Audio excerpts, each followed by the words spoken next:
It's Tuesday, and you know what that means. It's time for a lot of things to mess up. We are IndyCar racing at Talladega tonight for round 7, week 7 of season 1 of 2026 of the IndyCar Oval Series. Tuesday night top split. Coming to you from Talladega Super Speedway. Hello again, everyone. I'm Gary Gatso, and this is P1's Broadcasting signature presentation coverage, of course, of the said top split here. And we are gritting up, and of course, the overlay is giving me a hard time already to start this thing, but we'll give it another shot here. And we have a long opening lap. So we will get into it. But as always, joining me is Justin Petschauer. Justin, good to have you here. And Luis Gonzalez-Nunez, good to have you back here. Luis, we'll talk about the points momentarily because really in this first race, points really don't matter, although there might be points circumstances as we've seen before in previous races. But we'll get into tonight's starting lineup here momentarily. And then we'll go racing for 50 laps here at Talladega. Yeah, 50 laps at Talladega, 250 miles an hour, fast-paced, three-wide action. But what do you say? Want to get ready? Want to go into the starting grid? I think we need to because the cars are moving. Let's give it a shot.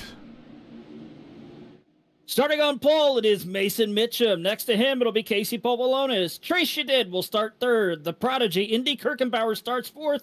Rounding out the top 5, it is Matt Hollabaugh.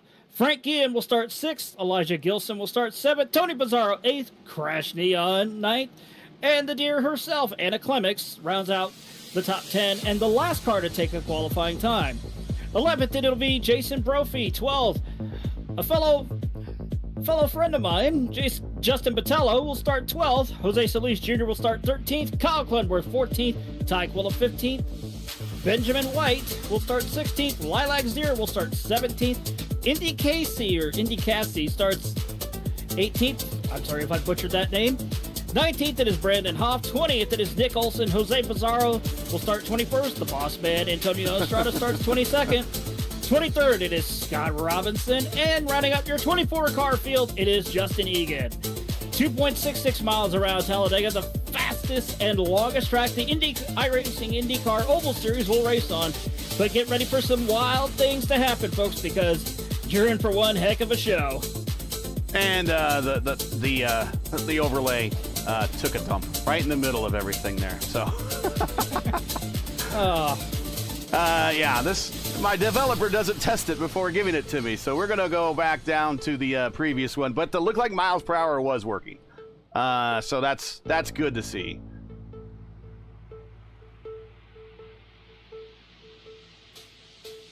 $82 degrees for the track temp, 79 for the ambient air temperature.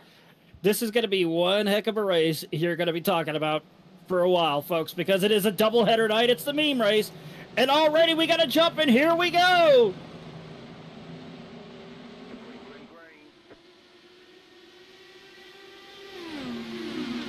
Already a number of drivers here that have decided to split up because of how quick you can gain speed here, but the one thing most people don't realize is you may be able to pull away for just a tad bit, but because of the speed that you're going here, already up at 240 down the Alabama Gang super stretch, you will catch up very quickly, and it will turn into a pack race. And already see somebody jumping out of line there on the inside, going up towards the front. I believe that is Tony Pizarro, and he is making his way towards the front. I could be wrong.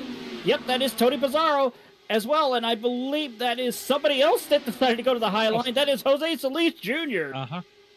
Yeah, Jose Solis want to go on the front, but I think it's kind of mean to make the qualifiers be on the front for nothing. But like a last time, that's my honest thing. But we're gonna see soon Ty Quilla, like he did last time in the super speedway and iRacing, making some record lap in the Talladega Speedway. All right, so I'm going to build up to it here. I'm showing everybody's last lap in miles per hour, of course, so still coming up to speed. So full song for laps this time by, and you're going to see this purple meter here all of a sudden refresh a number of times. And there's Solis Jr. 226.2, Pizarro 228.2, and that's not right. That is not right. No, it's 2.66. Yes, I know. You should be put it there. I know. Sorry. I have to reset. There we go. Pizarro 242.8. That's better. Here we go. Indy Kirkenbauer at one point down the Alabama Gang Super Stretch was at 248 miles an hour, 242 as they come off of turn 2 here. We'll put the driver inputs in, show you the maximum velocity speeds. But up at the point is Tony Pizarro. Then we got Solis Jr., Mason Mitchum, Casey Povalonis, and Frankie Gwynn. And Justin Egan back in 13th goes purple that time by 2:45.5. It'll get faster, folks. Trust me. It will get faster. Much, much faster. Taquilla start to go on the back, leave everyone pass, leave it a distance for 3/10, 4/10 now, and he's gonna start to pushing on front to do it maybe 250 should be. Well, let's ride with him. He's in dead last here. 24-car field. Right in front of him is his teammate, Antonio Estrada. So we are still very early in this 50-lap race. We suspect that right around lap 25, if they can make it that long, they will come to pit road and just make it a one-stopper. And remember, guys, they could get even faster here with the hybrid for the very first time. Oh, you're right. Anyways, yeah, actually, for the people outside it, for the outside the USA, 395.0 kilometers per hour. That's really big run. low. 250, touches 250, 252, 252. Terminal speed for Taquilla as he's moving along the high side, and we are riding along with the Green Comet right now. And here he goes, gets another big run, 252, 253 down the back straight. Here he comes on the outside of his teammate, Glindy in the Pink Panther. He will dip down and get a little bit more of the draft and then make a big run down the front stretch. 251, 252, 249 now. Here we got to see the start-finish line, and Taquilla is 249.4.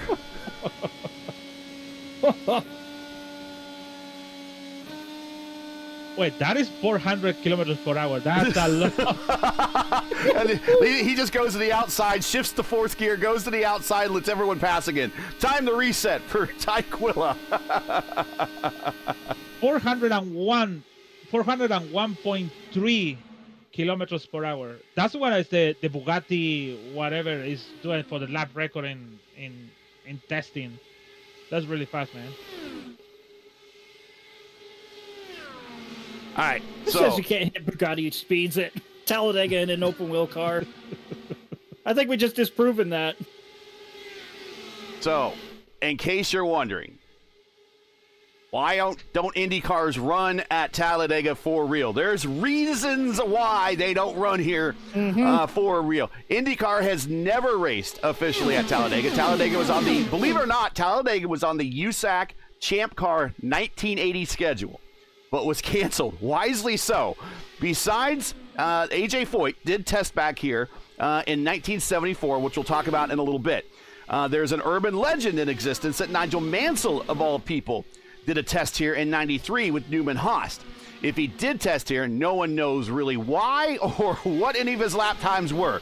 Open wheelers have raced at Talladega before, not IndyCars, albeit on the combined oval and infield road course in the form of Formula V's and Formula Fords way back in 1970. I want to thank the world-famous NASCAR man on Twitter and X for giving me some of this information when I asked him a long time ago. He was very forthcoming with all this. So now, as you know, Talladega, of course, is where the 200-mile-per-hour barrier officially fell in the modern era of racing. Buddy Baker turned a lap of 200.4 in March of 70 to establish the mark. By comparison, the first 200-mile-per-hour lap to be achieved at Indianapolis was not set until 1977. There goes Taquilla again with 249.6. when Tom Sneva turned a lap of 200.5 at Indianapolis. But if USAC didn't slow the cars down at around 72, 73, they would have achieved 200 miles per hour at Indianapolis much sooner than 1977. USAC purposely slowed the cars down to make them safer, which, again, in the name of safety, not a bad idea. The official NASCAR Cup Series track qualifying record at Talladega has been set by Bill Elliott. Of course, everyone knows that, spring of 87 to the speed of 212.8. There was an unofficial test here in June of 04 when Rusty Wallace turned an unrestricted lap of 216.3 to up the record, but albeit unofficial, of course. For open wheelers, AJ set a world closed course record here in August of 74 with his trademark Gilmore Racing Orange Coyote Indy car with a speed of 217.8. Okay, we're doing 249s now, but the best he could do in single cars, we were doing 240s in qualifying. The best he could do in single car runs, AJ, at the time in 74 was 217. So that's kind of giving you an idea of where technology has gone simulator-wise. But for Foyt, this was the same car he sat on the pole in Indianapolis in the previous May, and it was an incredible 25 miles per hour between his speed here at Talladega and his pole speed at Indianapolis. That 217 mile per hour that record that AJ set back in 74 would be the open-wheeled record, closed course record, until Rick Mears beat it at Michigan in 1986. That's how long that record held.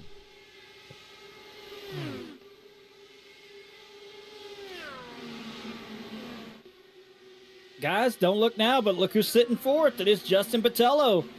He charged his way up to the field, but I guarantee you he's probably also monitoring his right rear tire, because unless you don't mess around with the anti-roll bar, let alone the weight jacker, that right rear tire will start to heat up big time, and it will go either into the yellow or the red.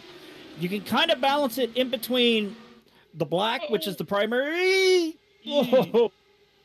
I saw that. I saw that as well, and I thought we were about to have disaster. But let's talk about that, Lewis. When we raced here before, and when you've raced here before, basically the trick, Tyquilla 250.1. 250.1 for Tyquilla at the line. So the 250 mark in America's 250th year in existence has been broken, with Tyquilla on the outside, still with a head full of steam. But, Lewis, back to when you and I used to run here, it used to be the trick that you would go full -20 on the weight jacker to get that right rear out of the air as much as possible. Do you think anyone actually is using the weight jacker here, anything other than -20? I think it's not. I think you don't have to use the weight jacket. I never used the weight jacket when I used to race in here, even in Daytona, because you hear so many times the inside, outside, three wide. It's like you don't even pay attention how is the weight jacket, even the anti-roll bar you have in the. Well, is it more of a set up forget? Just go -20 and just leave it. Oh, actually, isn't zero, but some people recommend me go -15, 20, because you're gonna go a little bit like. That is Benjamin White. And he got a full head of steam. And he is going to try to get his nose there at the line. But Pizarro one more time. Does White check in? Nope, he does not get a purple lap. But a big run. That was a huge run. That caught Tyquilla off guard there. Tyquilla did the wise thing, back it out, recharge that hybrid unit. That way he can mount another charge to get back up towards the front. But still, side by side between Ben White and Tony Pizarro. But also, look right behind him. You got Jose Pizarro as well as Jose Solis Jr. and Justin Botello, your top 5. It should be shouted out. Botello won here in round 3, week 3 of season 1 of 2024. Right before we got out of the dark period of broadcasting these IndyCars, he beat Nicholas Warfield by 0.2 of a second. And here's a racer's name for you. Maximilian Banco finished third with a time of just behind him by 0.6 of a second. So I got to tell you, though, you expect close finishes here at Talladega, but that's really not the case for IndyCars. The closest finish in our broadcasted races, and it's still pretty close, was Jacob Oster over Robert Malechka in race 2 of the last time we were here in season 3 of 2024 by 42 thousandths of a second. But every single one of the races we've done here, whether it be with P1 or back with the old channel, either ended under caution or there was a big wreck coming to the finish. So I'm very much looking forward. Hopefully these guys can all stay in line, especially with a 5.1K strength of field. These guys should all know what they're doing here. Oh, big run on the outside. Gosh, look at him squirrely. That's Benjamin you again. Ain't gonna believe this. You ain't gonna believe this, but in that draft right there with the hybrid usage, Ben White hit 252 miles an hour before he got to turn 3. Oh. They are slicing and dicing out there very dangerously, but it's my hope that we can actually call a finish without a wreck coming to the checkered flag, because I think we'll be in for a close finish. But we got a lot of people jockeying for position up front that we haven't raced with before, and Benjamin White, I'm not sure what he's raced in before, but he's kind of all over the place and a little squirrely. A lot of drivers behind him are giving him a lot of room right now. Lewis, when you see that, you definitely want to yield to the driver in front of you, because you number one, you don't really race with them, and number two, they're not really obeying the rules of physics up front very much. Yeah, actually, it's something maybe Justin may agree with me. So when you see a people offline used to be over here and racing one mean race like this, it's like how you feel when you go to NASCAR and you go to Talladega or Daytona and the guy is waving in front of you, so you feel in danger about something's gonna happen. Here is more sensitive. One touch, you can gone for 10 people around. So I think it's the feel about I don't know you, but I have to race with you anyways. Yeah, what he said. Riding with the big fuzz himself. Look at Clindy rocking by on the high side as Clindy's now going to the front. Clindy up on that high side there, right with Ben White, still side by side as they come off of turn 2. Recharging that hybrid unit, and that's also 3 wide right behind him. I think that's Crash Neon on the high side. He's using that draft and the hybrid to his advantage now. He gets behind, is stuck right behind there from Benjamin White. Now he's stuck behind. Ooh, excuse me. I had a belt. He's stuck right behind. It's a lot of inhaling worth of air here. We're trying to get it all out. It's Crash Neon's going to lead at the line, and he's going to try to slide down in front of Pizarro. Pizarro just riding on the bottom where he's been since he's taken the lead. Right behind him is Jose Solis Jr. in the Larson Crash livery. And here comes Clindy, and Clindy can slide down if he wants to, but Clindy's going to take that center line, and now he goes to the bottom. And we're going to have ourselves another new leader, former series champion Clindy up at the point. Here comes Pizarro, and Solis Jr. follows suit. He'll take it 3 wide through the tri-oval. Don't look now, but here comes that Kyle Larson livery there from last season. Side by side, I believe it was very close at the line to try and get the lead away from Tony Pizarro. But here comes Justin Patello up on the high side of Jose Solis Jr. to the high side, still side by side there. Clindy. Third place. Going underneath the yellow line down the super stretch. The one thing, though, Patello is going to be in trouble with, he has no help on that outside line. But now pit stops are going to be very, very interesting to see.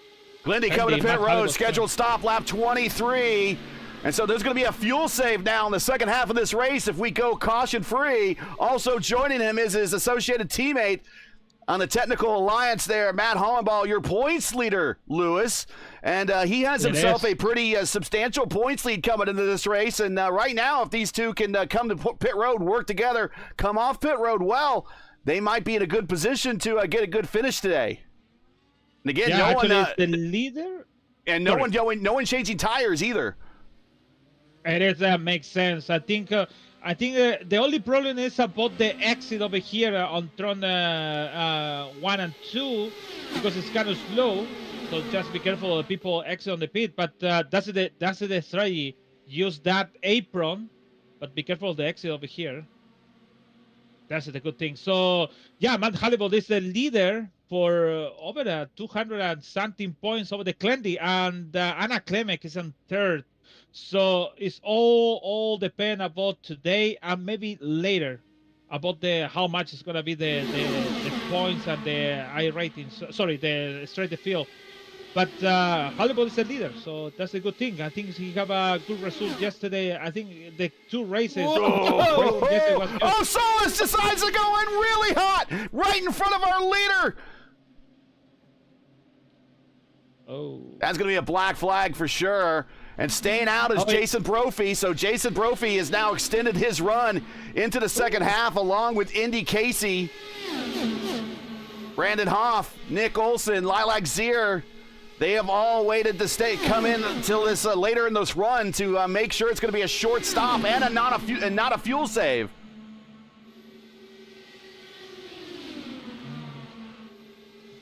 Yeah, that's one thing. Like I said, you have to be careful. Even in a stock car here, you're going from 200 miles an hour down to 60 miles an hour, and it is so easy to completely overshoot the pit entry here, much like we saw with Jose Solis Jr.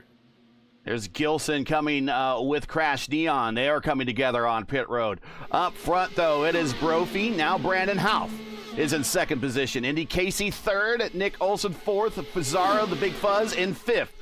Zier in sixth. Frankie Gwynn in Fast Frankie is in seventh. Scott Robinson in eighth. Anna Klemek are one of our points leaders in ninth. And Mason Mitchum in 10th. Still yet to make stops. Everyone back to Antonio Estrada as we see 2 peel off. That's Zier and Frankie Gwynn.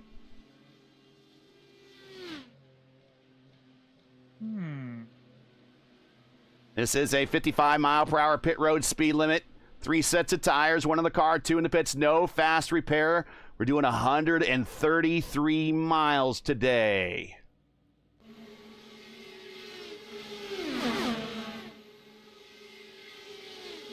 Not sure to call this Calamity 133 or Insanity 133. I would say more insanity. I would say insanity. And we got 2 Larson liveries out there, blanketing Brophy. I'm sure he likes seeing that. Benjamin White, 250.8. Scott Robinson almost got an unsafe pit entry as he overcooked it just a tad bit going into pit entry. He got that right rear just a tad bit on the line and almost took the cone with him. IndyCar driver worst nightmare. 2 Larson liveries, 1 behind you, 1 on the outside. What do you do, Lewis? Well, I don't know, man. I don't know. It should be a good thing, I know. It's not a good thing. But here comes one of the Larson liveries, and Brophy, Indy Casey coming down as well. Antonio Estrada staying out. Pizarro staying out. Mitchum staying out. They go to the top 3. Right now, Pizarro has a little bit of drafting help with one of the Larson liveries in front of him. I believe that is Jose Solis Jr. Yeah, but Jose Solis Jr., though, is dead last on the field, a lap down because he had to serve that penalty for overspeeding into the pit entry there. Oh, Pizarro just slides down in front of Antonio, but they're coming to the pits together. So Mason Mitchum going long right now. He's going to stay out the longest of anybody else on this opening stint. We're going to make him a very short stop when he comes to pit road. He might just go fuel only at this point. Oh, look at this pack right around Clendy. Oh, my goodness. Tyquilla.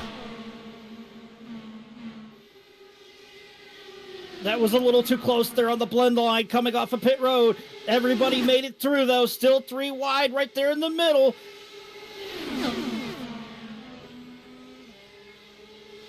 Hollaball kind of got stuck up high there in the tri-oval area. Down low is Clendy with his teammate right in front of him, Tyquilla. On the outside, they got Pizarro and White. Here comes Antonio Estrada off pit road. Oh, almost into Patello there. 3 wide, 2 rows deep, going into turn 3. This is insanity to a T. Oh my God, Tony Estrada.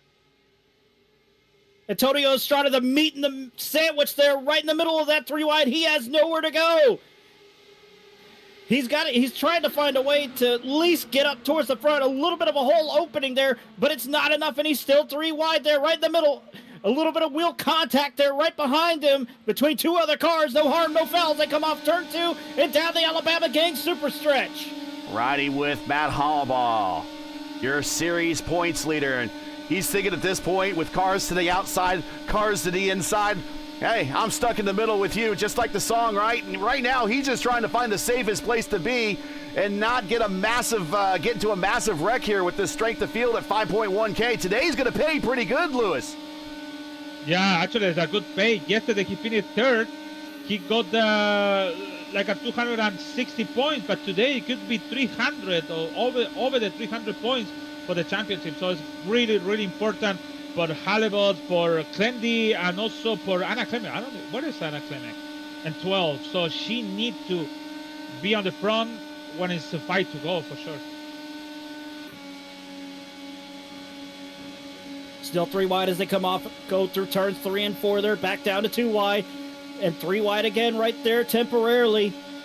Tony Pizarro on the high side there, Trace Shadid in the middle, and Justin Patello on the bottom temporarily, but now here it comes.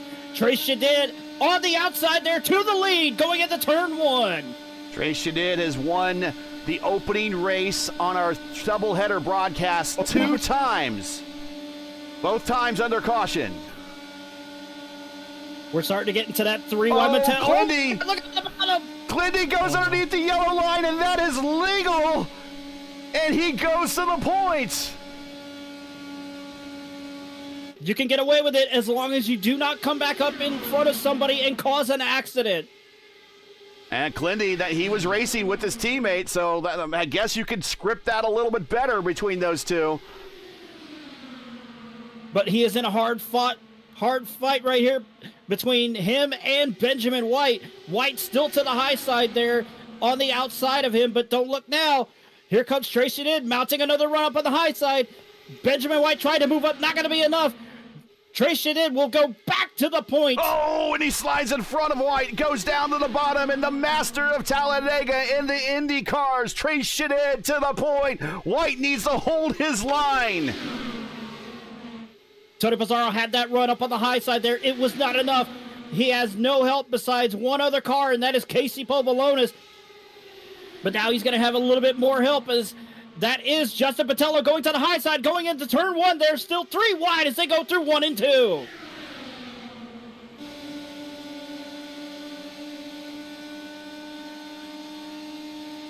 Riding with Tyquilla now.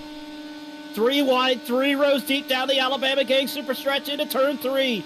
Patello has help from Tony Pizarro, and I believe that is Casey Povolonis also on the high side there in that outside line. 3 wide, 2, almost 3 rows deep. You can't get any more exciting and crazy than that. I can't believe we have 85 people with morbid curiosity watching right now. That's exactly what this is. Well, let me check out and see how bad the wreck is. Mean people want to see this mean race, but it's really exciting. Actually, I know it's 14 to go, but I think the excited is going to be more 7-5 to go. When it's everyone is going to get more nervous than that.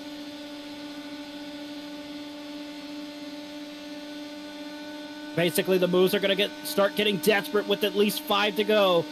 We're getting close to 10 to go. But still, anything can happen at over 240 miles an hour, close to 252 miles an hour.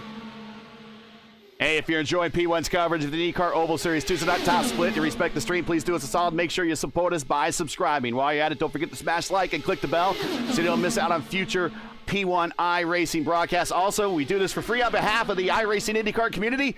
We have a link to our GoFundMe campaign up into the chat there. It's pinned. If you so feel like it, please send a donation our way. We certainly would appreciate it. We do realize times are tough, but any amount that you can donate is greatly appreciated in this effort we do on behalf of the community for free. Up at the point, 13 to go, now 12 to go. It is Shadid, White, Hollenbaugh, Patello now third. Well, it's so tough to say who's all, but we'll just read it out as I see it. It's Shadid, White, Hollenball, Clindy, and Botello, your top 5. And what order that top 5 is, that always changes. One moment you can have guys staying in their positions. The next moment, they all switch within half a millisecond.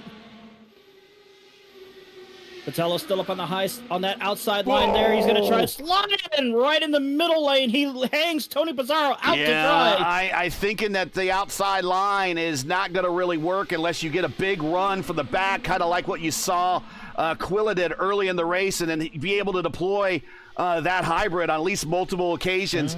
And I don't think that high lane's going to really pay off. The second lane, I don't think is going to pay off either unless you might have a burst of the hybrid there at the end. I really think the IRL line on the bottom here is going to prevail at the end of the day. But here comes Botello up top. He gets the run, but it stalls out. And now we're going to go 4 wide. Oh, how much look at that. It was temporarily 4 wide, back to 3 wide. Botello is nowhere to go. He cannot slot in on that inside line. He is stuck on the outside with Tony Pizarro now. There should be an opening that should be available coming up pretty soon. Yeah, should.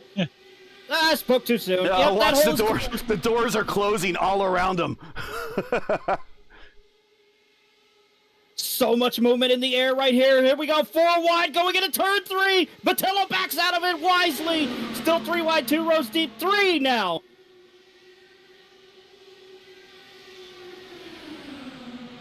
I don't know, Lewis. Lewis, I don't know. I think Hollenball's in a bad spot because if anything happens, it goes up the racetrack. I know. I don't like it. That's what I'm thinking about it. Clendy and Quilla, they are at the best spot over there. Even Trey Shadid over there is like, I want to stick it over here. If somebody want to take me off, they have to at least kick me off by bumping. But it's not going to be a chance. It's going to be maybe 1% chance to the cars going down, and that is really contact. There was some sort of contact on the backstretch, but I think Botello might have got rear-ended a little bit. But I think you're right, Lewis. Look who's on the bottom. It is Shadid, it is Clindy, it is Quilla, it is Indy Kirkenbauer, it is Anna Klimek, it is Crash Neon, it is Lilac Zier, it is Antonio Estrada. It is all the regular IndyCar drivers on the bottom. It's like we know what happens when we go up top. We're not going to go up there, and Botello slides down in front of Trey Shadid, and he picks up the lead. We're 4 wide in the mid-pack. They are smart people down. That's why. So that's why I prefer to, like a Trey Shadid. I don't know, man. I prefer to keep it on first line, but he wants the lead once again. Yeah, I think he wants the lead, and I think he wants to stay on the bottom. Oh, man, Matt Hollenball just trying to find a place to keep holding the line, keeping it straight. I was talking to him earlier in the week, and he was like, man, I wouldn't be here if I wasn't the points leader. We're going to 4 wide through the tri-oval to the start-finish line. But he's like, I wouldn't be here if I wasn't the points leader. And it's like one of those things where you have to stare down the barrel, and he goes to the bottom. Exactly what we thought he did. He went right to the bottom. Klimek goes underneath the yellow line real quick, down the backstretch. 7 to go, coming to 6 to go. Who is the... Man.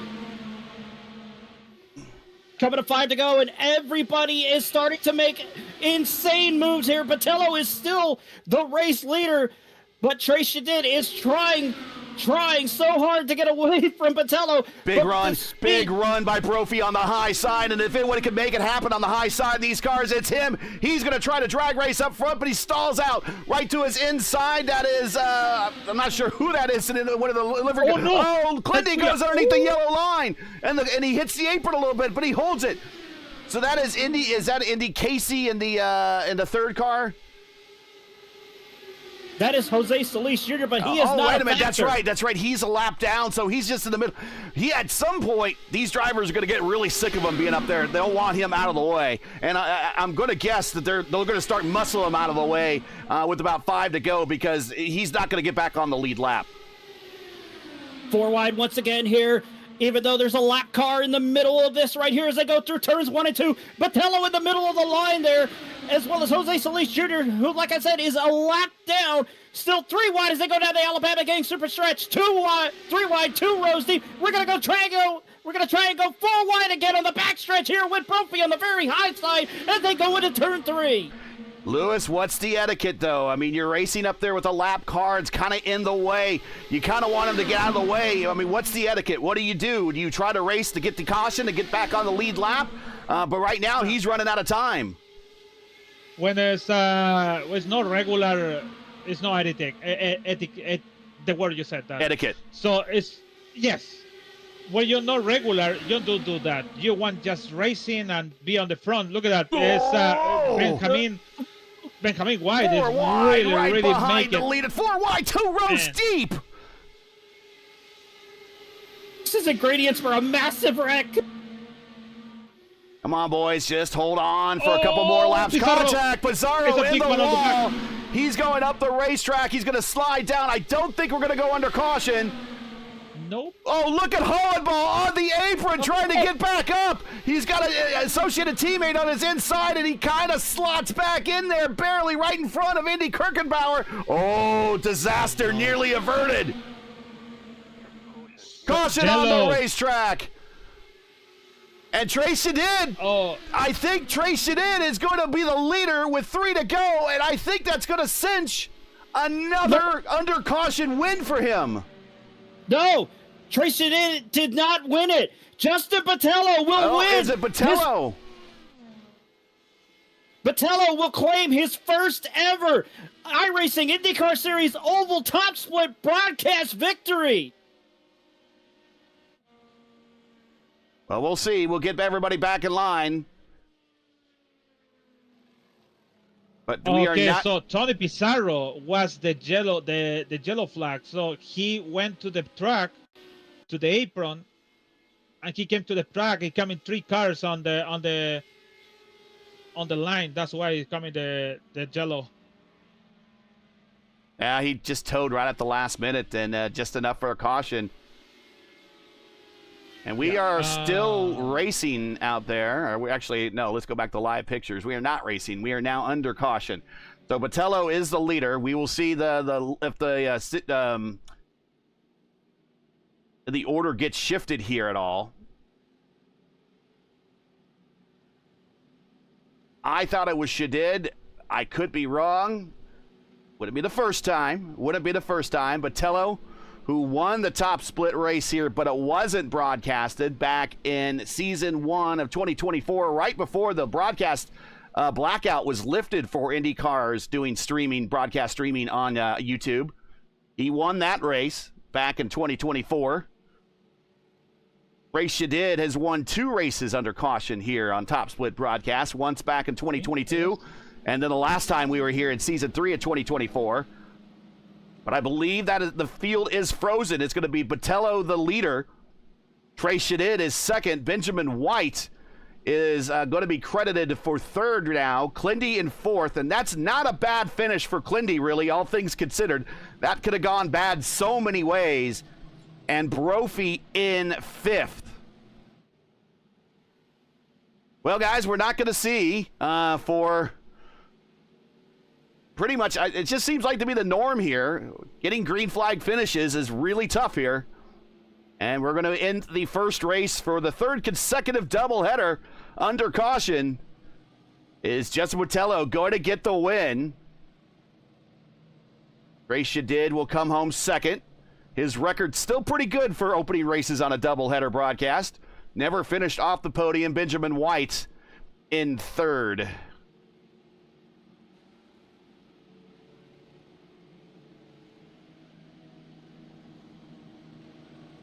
So kind of like real racing at Talladega. New names appear at the top.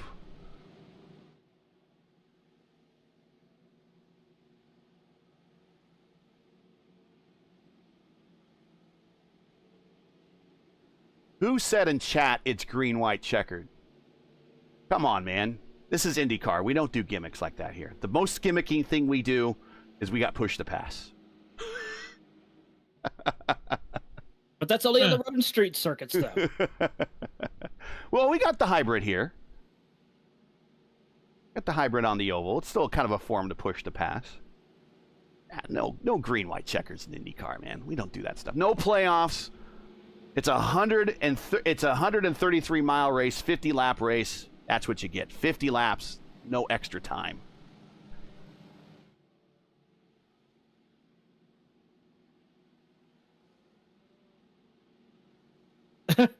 Brophy's like, only one death at Dega? I demand a refund. Hey, if you're just joining us, this is P1's coverage of the IndyCar Oval Series Tuesday Night Top Split coming to you from Talladega Superspeedway. We've just completed race number 1. If you're just enjoying tonight's coverage and would like to monetarily support us, please find a link to our GoFundMe campaign in the stream description. It's also up pinned in chat. We realize times are tough. Any donation, no matter the amount, is greatly appreciated. Coming through the tribal for the final time here in race 1. We probably won't be able to get the race 2 immediately, depending. Basically what we're going to do is we're going to use the 8:15 races like bonus coverage, and then we will regrid for 9:15 for the official second race of the doubleheader. So we're going to see triple header today, but we're going to get some interviews in. But Justin Botello is going to get the win by the slimmest of margins under caution. And making his appearance here in the series for the first time in a while, comes home and gets the win.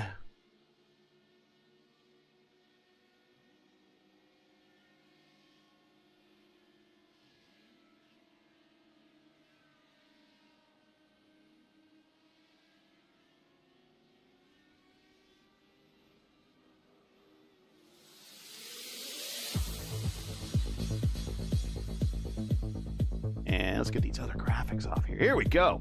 Justin Botello with the win. Tracy Did in second. Benjamin White in third. Clindy in fourth. Jason Brophy in fifth. Indy Casey in sixth. Ty Quilla. He did not get the purple lap. That actually went to White. White set a 2:51, I believe. I think we saw. Nick Olson comes home in eighth. Frankie Gwynn comes in with ninth. Matt Hollenball. Not bad, all things considered, Lewis. Hollenball finishing 10th. Clinty's going to make up some ground on him, but still a pretty good payday for a top 10 finish here for Matt Hollenball. Yeah, with the point he did yesterday, it's going to be okay with him. The good thing about this race is Clinty finished on fourth, so it could be take the leader today. Going back and looking at what happened with Tony Pizarro, he got pushed up just a tad bit into the wall in turn 3, and the dirty air caught him, and he got sucked into the safer barrier. Here we go, race 1, and still second page. Gilson, Kirkenbauer, Povolonis, Klimek, Estrada. Again, they were all in that lead pack right there at the very end. Crash Neon the same way in 16th, 0, 17th. And then Huff making his appearance in the top split broadcast, 18th. Mason Mitchum, 19th. Justin Egan in 20th. Jose Solis Jr. in 21st. Pizarro, 22nd. Not sure what happened to Pizarro to go down a lap. Scott Robinson finished the lap down, and Tony Pizarro with the DNF. Your only casualty for the entire race, if you can believe it.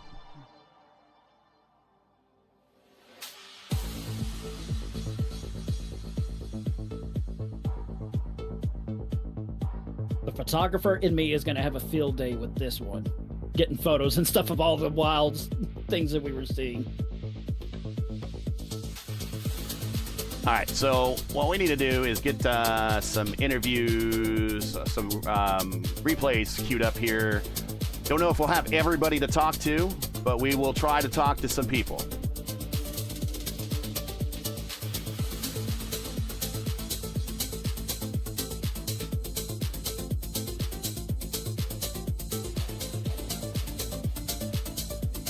All right.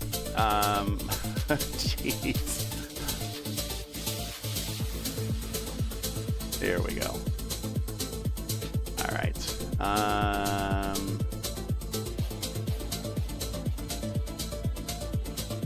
Finished third. That was Benjamin White.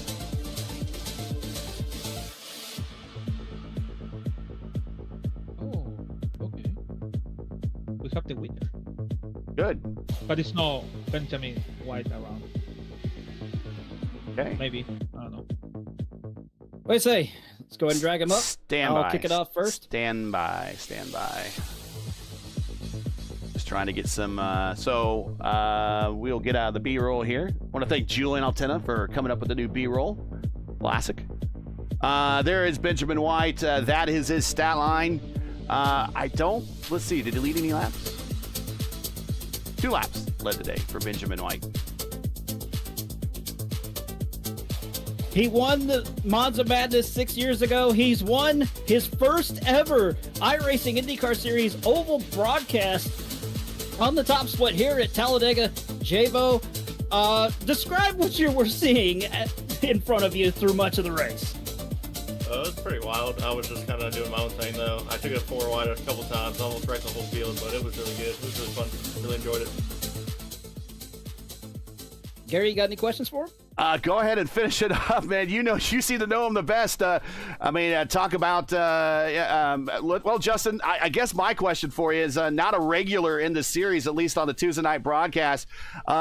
You were familiar to the guys here in the booth, but maybe not to some of the drivers out there on the racetrack. What's it like? I know that maybe when you come here in the stock car, maybe you're used to driving 4 wide with complete strangers, but it's a little bit different in the IndyCar going 4 wide. What's it like out there with 4 wide with complete strangers?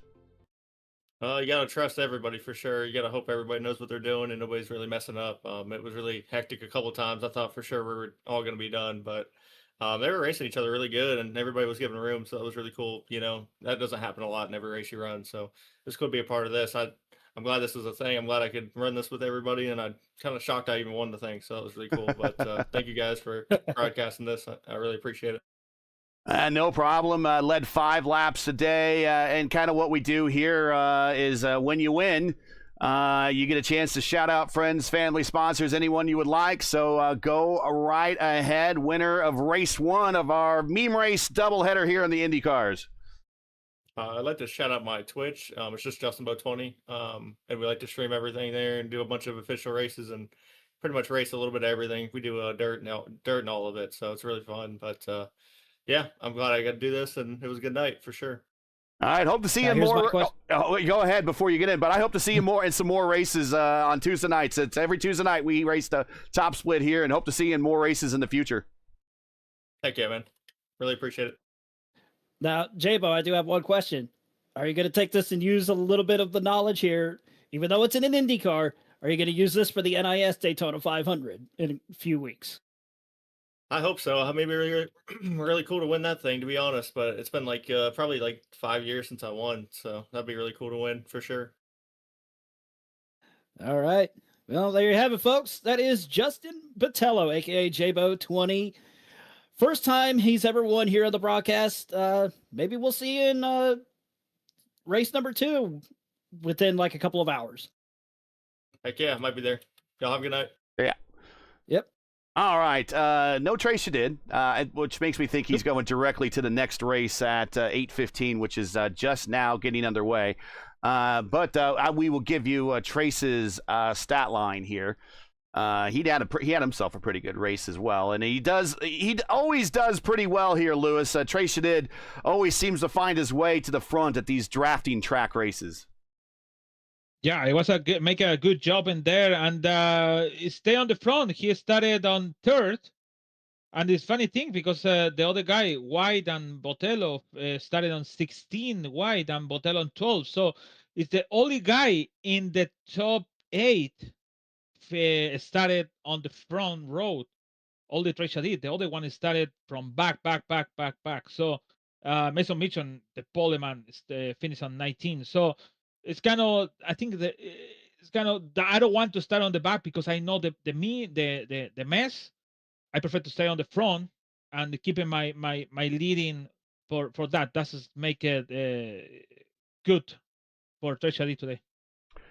All right, so what we're going to do here is we're going to reset. So we're going to go to a little bit of an intermission. We're going to reset.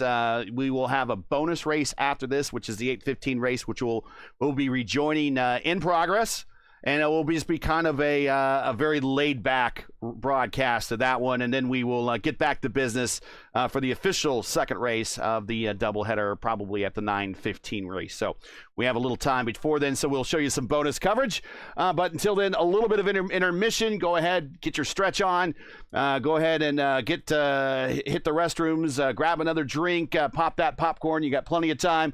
We'll be right back right here with the Tuesday night top split here for the iRacing IndyCar Series and their oval cars here at Talladega. We'll be right back.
Well, if that wasn't enough for you, we are back, and we'll actually get a full race too, but kind of an informal call here on this this race.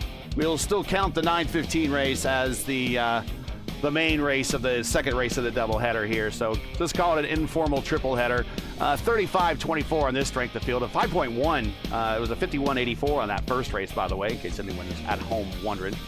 Let's get into the race here. We're starting off right now with the starting lineup.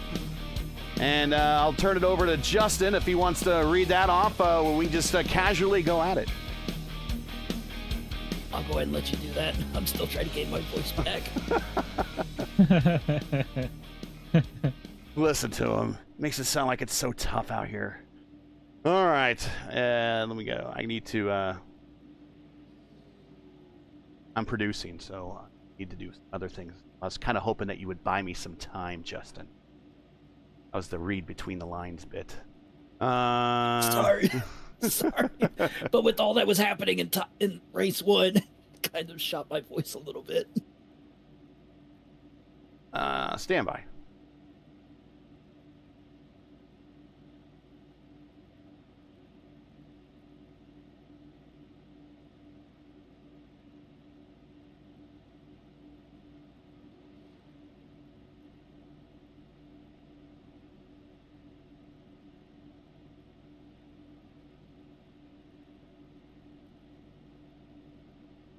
All right, so,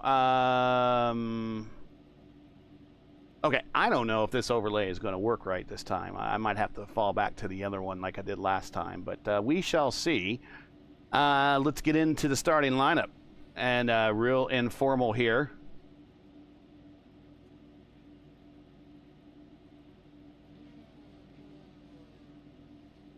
Supposed to show miles per hour in the timing of scoring, but it's not.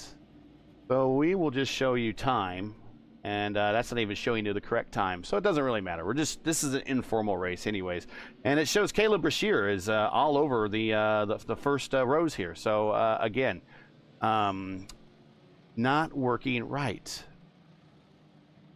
So what we're going to do is we're going to do this.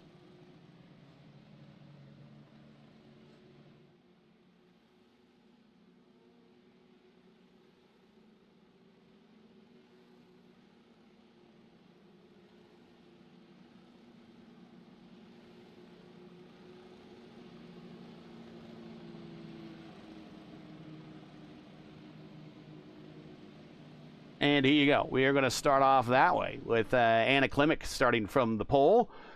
Then we got Holman, Fisher, Morera, Stephen Lee. So we'll be watching him. He likes these tracks. Stanton, Stellard, DeLeon, Bozzato, and there is Caleb Brashear. He's not occupying the first 10 positions. He's just occupying position 10. There is page 1. And then we'll go to page 2 is Paulin and Lubov. Huggins, Quilla, Robinson for Porty, Charlin, Beller, Bandera, and Yates. Gabel and Labronte, Tillman, and Sweeney and Harney. Now, a lot of these names, not very familiar with them. So we're just going to call them out as we see them. It's a very laid-back broadcast right here.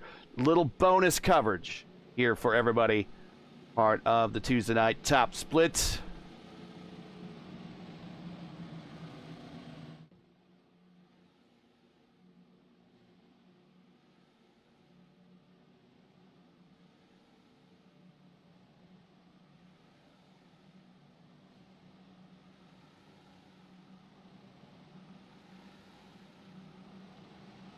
Here we go, getting ready to go green here for bonus coverage.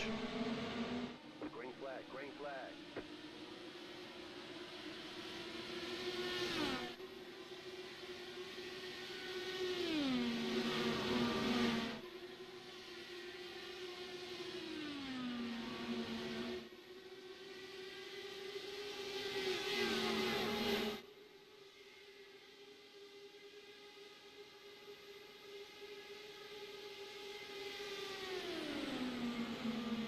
We will show you fast lap speeds here, fastest lap miles per hour.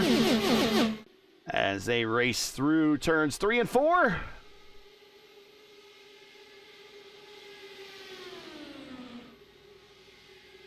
Someone's using the high side. Who is that?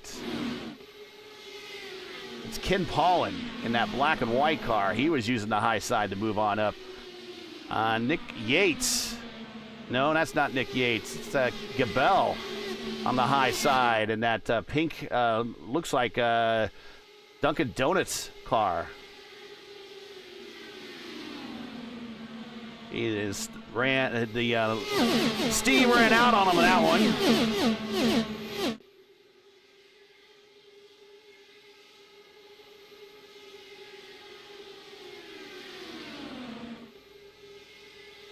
Got someone out there in the Tony Stewart's Glidden livery. Yeah, that's Benjamin Swinney there with a huge run. 250.3.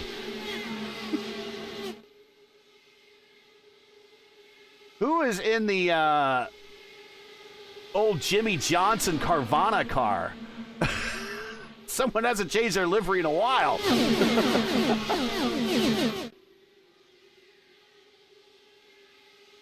Here comes Fraporti, the mailman's coming. He's right behind Quilla. Ricardo Brizzato with one of the Brazilian teams. He has moved his way up.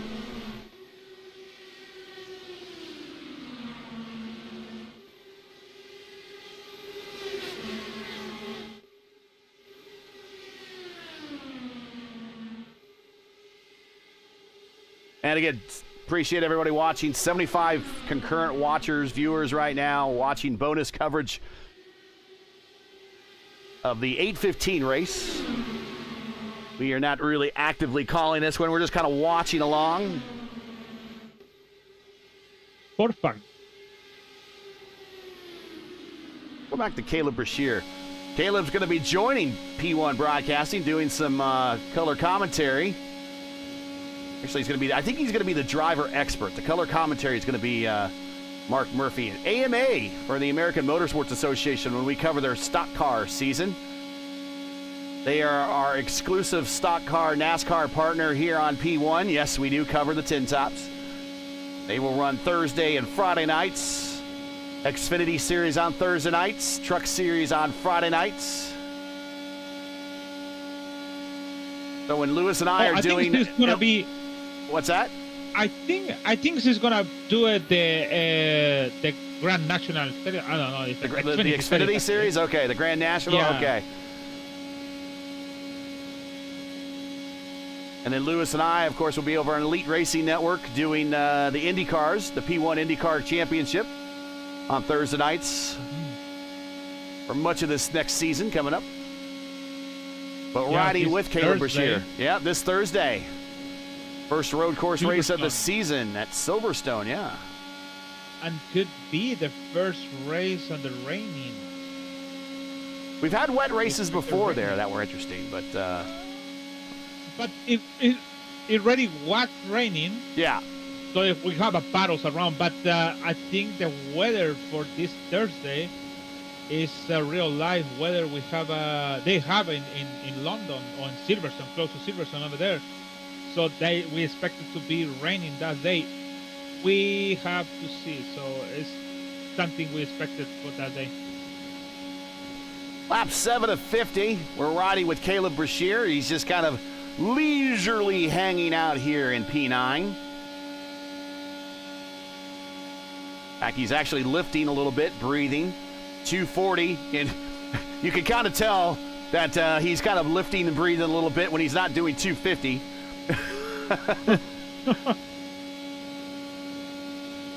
So I'm just going to say this right here. Expect the IIS schedule probably between the 11th and 13th of next month. All right. My guess is probably the 12th. I think the reason why they're also holding up on releasing the schedule, they're wondering what's going to happen with Washington, D.C., if it happens or not. If it does happen, maybe we go back to Richmond for the first time in 6 years. But we won't get St. Pete, right?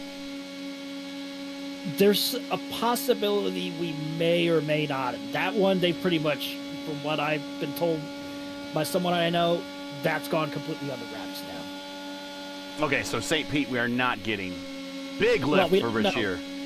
But we don't know if we're getting it before before race week. We're pretty much, when the schedule comes out, if it says St. Pete, then get ready, because we're going to have to learn the track within a week for those of us that have not run on it before. Okay. 3 wide up in the front. We got Dunkin' Donuts, Glidden, and the Deer. And for those who are wondering, what does he mean by that? For those of us that have run it before, that was on R Factor 1 when it was a conversion from F1 Challenge 99 to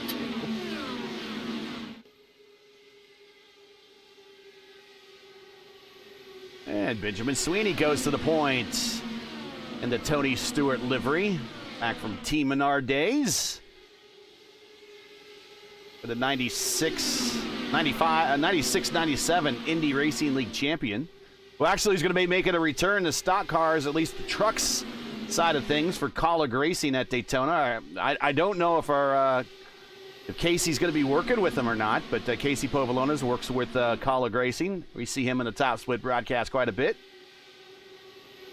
If he does, he'll be get a chance to work with a former IndyCar champion. Well, it's funny you mention that, because there's a rumor going around that for St. Pete, instead of supposedly Dario Franchitti, there may be a Canadian running in the truck race at St. Pete. Well, there's an that awful lot. Happens to be a broadcaster. Oh, it's Lewis. Lewis, you riding to St. Pete? Sorry, I didn't say that, but I apologize. Are you going to be racing at St. Pete? He said it's a Canadian broadcaster. No, it's the older guy, my fellow guy.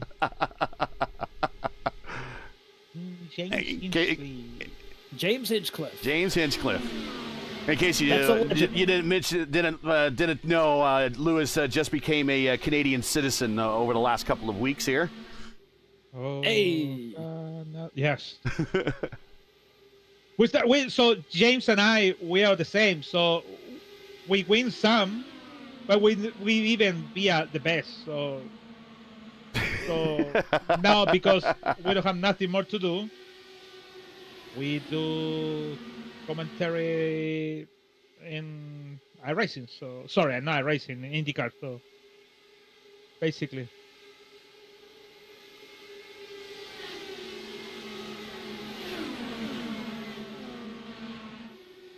There's for Porty and Scott Robinson side by side to 3 and 4. Porty then sends it up to P13. Your biggest gainer of the race so far is Nicholas Yates up 8. Actually, Sweeney up at the point is up 23, and Gabel right behind him up 19. So it's interesting. Kind of the same thing we saw in the first race that we were seeing in this race. The seasoned drivers just kind of hold their line on the bottom, where the non-IndyCar regulars, Lewis, just kind of storm their way to the front.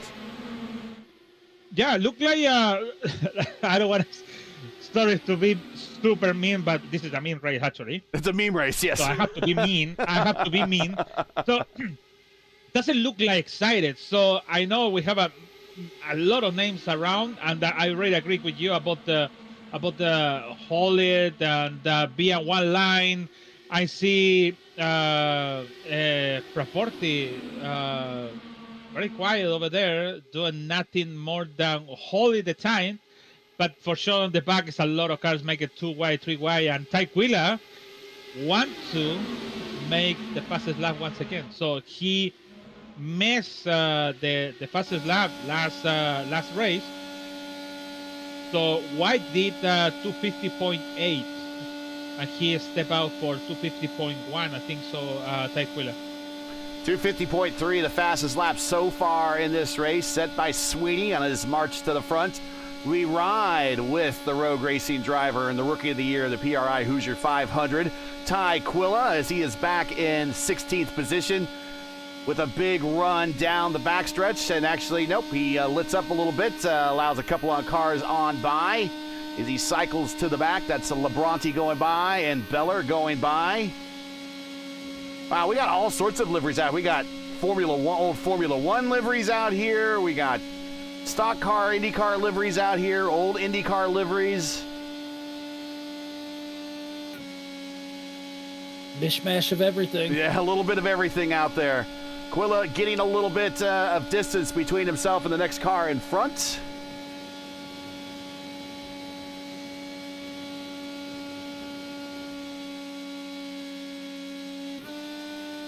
Again, he's kind of backing up a little bit here again. Really changed some gears. It's 3/10 to the car in front of him. It doesn't look like 3/10, but that is 3/10 right there. Remember, the envelope of these cars is about a second and a half, 1.5 seconds back. That's the draft envelope. So he could actually fall back a little bit further and still be able to get the pull of the car in front of him. Car in front of him right now, that is Harney and Bandera.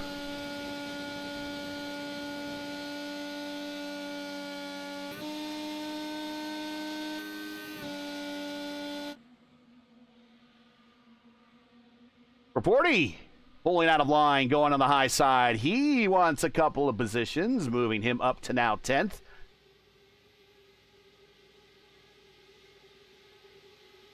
He's going to stay on the outside. He's going to continue that run up there, but he might have stalled out a little bit.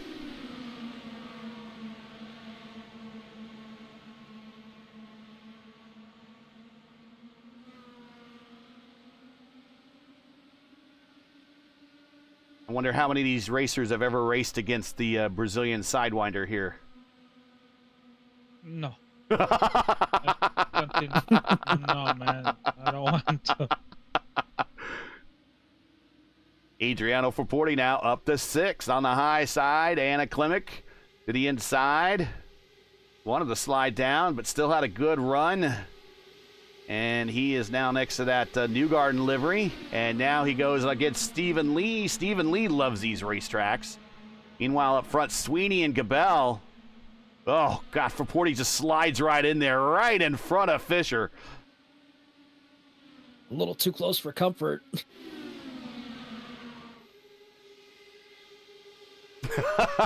Stephen Lee gets out of line with Raporti behind him. I don't know if that was planned or not, but definitely a humorous moment, I think.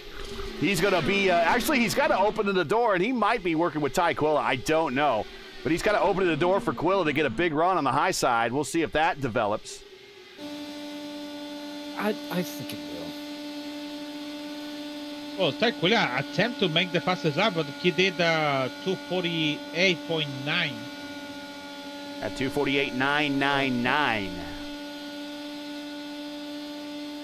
The second fastest lap of the session, yep.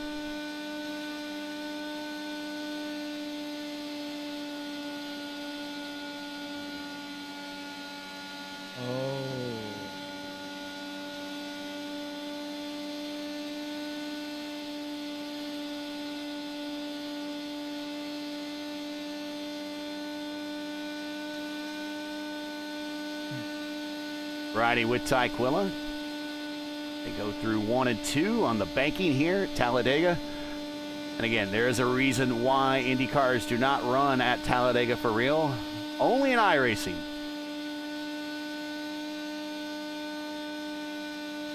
Talladega did appear on the 1980 USAC schedule, though. The race was canceled. Thank God it's canceled.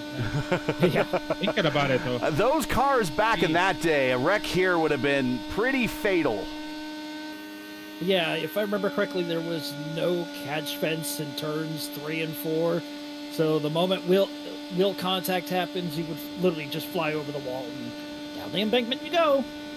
Big run by Ty Quilla. Here we go. He's going to take a shot to the high side. Let's check 250, 249. He can get back in line, get a little bit more of a sniff of the draft from Stephen Lee right in front of him. Stephen Lee staying high, 241. Kind of stalled out for Porty. Oh, he's just going to shoot the gap with Porty to the inside. Damn the torpedoes. Full speed ahead. Tyquilla. What's that turn into? Nope. Nope. Oh, come on. Sweeney needs to hold his line. 247.4 did Tyquilla last time. We can do last lap. We can show you last lap here.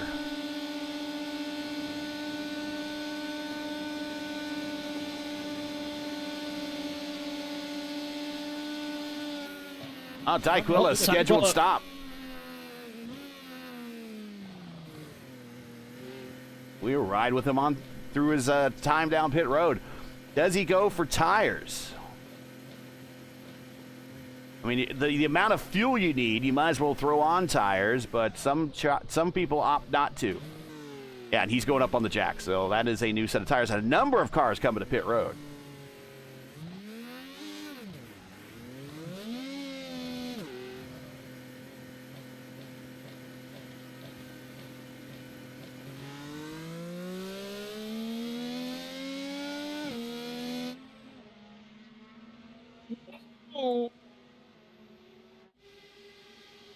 There goes Caleb Brashear and Benjamin Sweeney.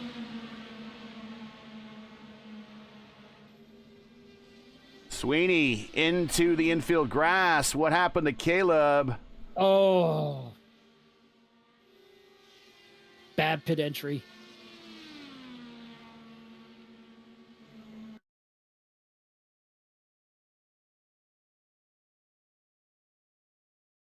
Oh, I don't think Caleb was okay. Yeah, Sweeney kind of came in and came to pit road a little bit more lighter than I think Caleb was used to. And again, this is kind of the difference between those that race the IndyCar on a regular basis and those that just kind of race it at certain races. And I think Sweeney was coming to pit road a little bit lighter foot than everyone else is kind of used to.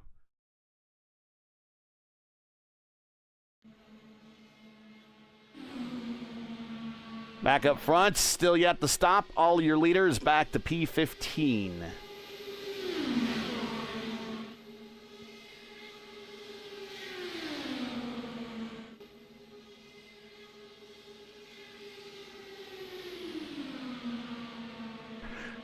Lewis, I'm gonna say this. I don't want to. I might jinx it, so I'm just gonna go ahead and knock on my piece of wood that I have right here. Often I do this. For Porty up there, for Porty has the experience, but he can match the aggression level a lot of these non-regular drivers, and then some. Let's not rule out for Porty up there. This might actually be his type of race right now. Actually, I'm not surprised if at some point he's gonna do something bad and make everything wreck. But you can see he don't follow the line. He's still waving a little bit high and then low. But everyone is doing the same thing. But look at that, the exit on the turn 2 is going high, and then you want to cross that line. I don't know why. But yeah, still kind of doing the property stuff. But I don't know. It is what it is. For Porty does for Porty things, as we see a bunch of cars go to the inside. And again, a lot of those drivers are not the regular drivers in these cars, so they are backing that entry up. A lot of the regular IndyCar drivers are going to send it right to the line.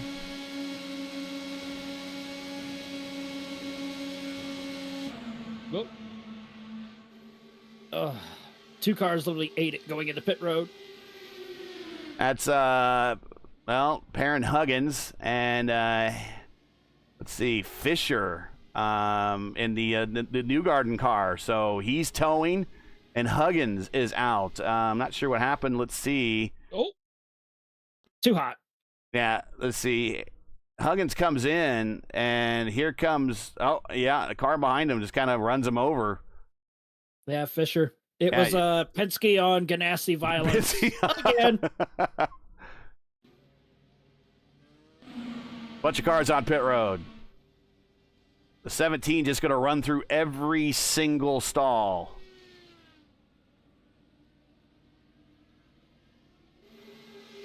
But back up front, Lewis is Adriano Fraporti. I know. I watching him. I just like, what is he doing? Coming high and low. I know it's wide the track, but it's not that wide to make that blocking. And you have to decide. Yeah, decide where you're gonna go, but don't go everywhere, man. Less than 20 to go now, and Fraporti's still yet to stop, saving fuel back there, so he can make this last stop a lot quicker than others. Coming off that corner a little wide, car behind him, I think that's Charlin, who is a P2 in that Rebellion livery. He's sticking right with them. We got another Target Chip Ganassi car out there with Stellard here in third. Here comes Fraporti. He's coming to pit road. And Stellard makes a good run on him and actually passes him for position, hitting the line. It's okay, you can enter too slow. It's okay. You have to finish that race with one car. Oh, okay. And Fraporti hits his box. So we still have the top two, Charlin and Tiago Bandera. Now, Tiago, in that livery, very similar to what Fazaro drives that we saw in race 1. These two drivers have yet to stop, and here they both come as big squirreliness from Charlin to Bandera, a regular driver on the IndyCar. He comes to pit road, and he is hot. Does he get the black flag? No. But a very good entry on the pit road for Bandera. So this is going to turn the lead over to Ty Quilla now, who is on the front backstretch here with Anna Klimek. Klimek gets the point.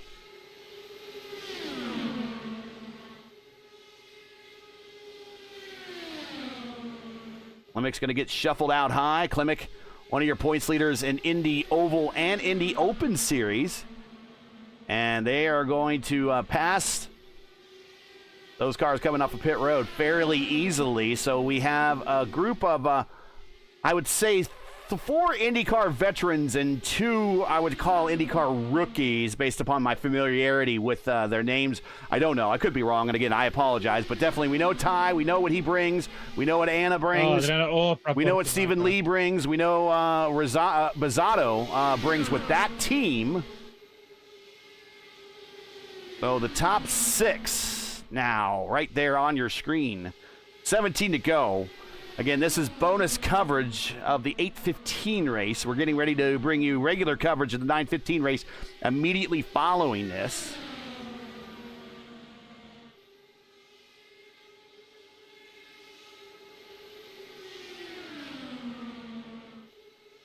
I did see momentarily 4 wide they were going into turn 1 there. Again, 83 people watching right now on a bonus coverage race, so I appreciate you sticking out. No football tonight. I mean, I guess that's one thing. There technically is hockey, though. Lewis is here. I don't watch any more hockey, to be honest. Maple Leaf is pretty bad, though. Yeah, I'm a Winnipeg Jets fan, and right now they're leading 4-2 against the New Jersey Devils. I watch it, but it's like it's really annoying to see the team, very, very expensive team, to don't even have a good stuff. So. Well, to quote Urinating Tree, the Maple Leafs are literally nothing but high-end talent, and then they fall in the playoffs. They can't get out of their own way, much like NASCAR until recently. That remains to be seen still. NASCAR could still screw things up. A lot of smoke coming off of turn 2. Somebody spun out there. I'm not sure who did. Either they spun out or they blew an engine. But you can do here. You can do blow an engine here. I don't know with this aero package being a fixed setup race if you can necessarily do it. But I know in open setup races, we've seen drivers blow their engines just simply by staying in the draft too long or running too lean on the engine mapping.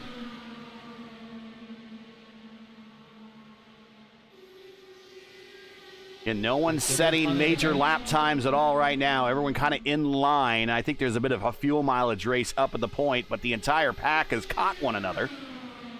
I found it.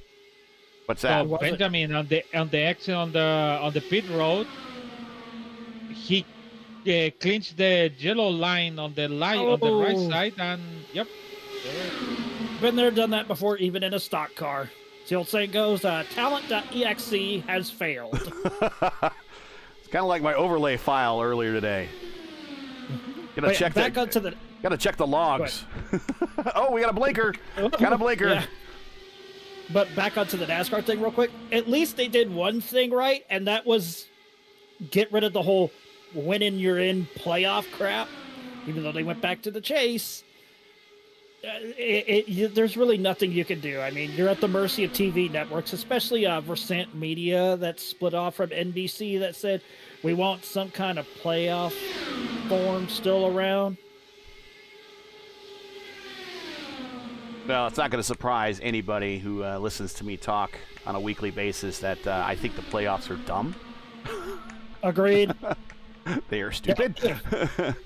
As a famous resident, part-time resident of Indianapolis once said, playoffs? Playoffs? You kidding me? Playoffs? We just make the game win the game.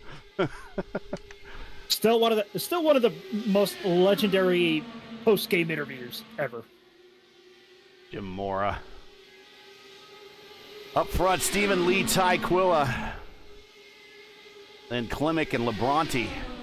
Labronte in that, there was almost a 440 moment right there, Lewis. Funny guy.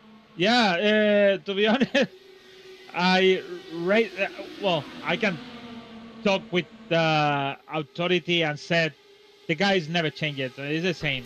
And we didn't see it for the broadcast. I used to race with him, and before it's worse, but to be honest, is one of the, I'm gonna say, legend on the IndyCar community, and yep.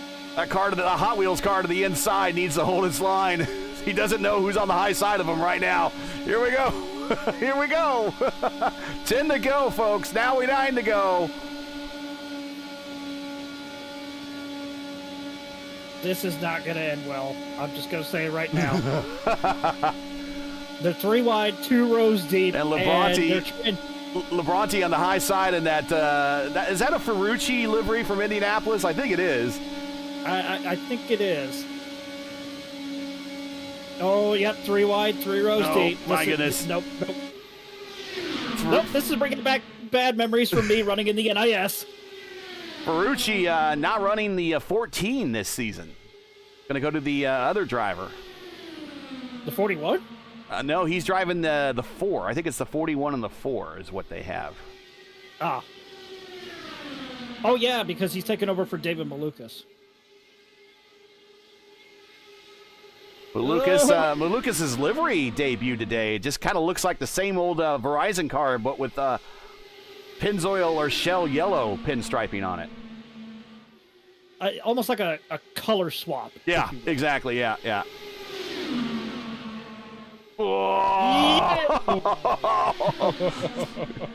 Even Tiago got a little scared there. Heard him over the radio go, "Whoa." Tiago should know. Well, Tiago's just going to get the run. He's going to go on the high sides like, nope, I'm just going to go around you. Tiago knows he's raced with Ferporti a number of times in those Brazilian leagues.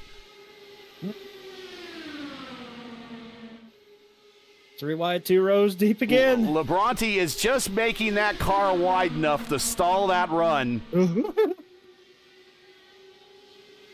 But it gets wider around the quad and tri-oval area, so I suspect that if Bandera could get a run... Oh, there it is! No! There it is! There it is! Oh. And we're going to have a sprint to the end here. Is Stephen Lee Ty Quill are going to pick up the lead? Bandera, he survives, but it happened right in front of him. Anna Klimek is out. You remember what I told you in the last bro about is one chance the car could be go low? Well, there is. And that was Labronte and making contact with. That was the Ferrucci scheme. Oh, no. Yeah, that was Labronte. Oh. There's so many cars, man. I'm not sure who the third happened to be lucky number 13, Holman in the Hot Wheels car. So we're gonna watch it a little bit from a different angle here as they come through the tri-oval area. And I think nope. Oh gosh, you could argue one came up, you could argue one came down. And I'm going to say once for this time, Porty's kind of an innocent victim. Let's watch from Porty's point of view as it all kind of unfolds in front of him, and we're about 20 seconds away here, so we'll slow it down when it get up to that point.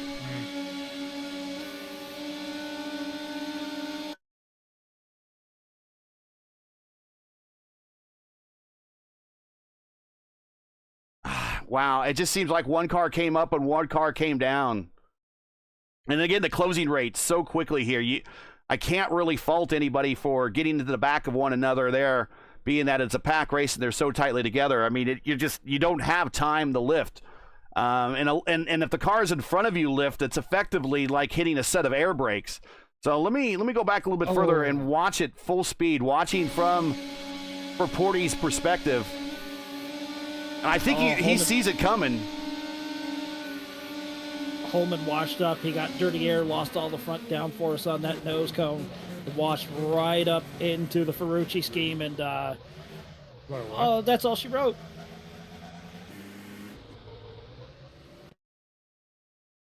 Holman, though, in the Hot Wheels car, took out a little bit of the catchments in there. Who is in the 14? So that was one of the Eric Beller. He had a really good view of everything here. We'll go back.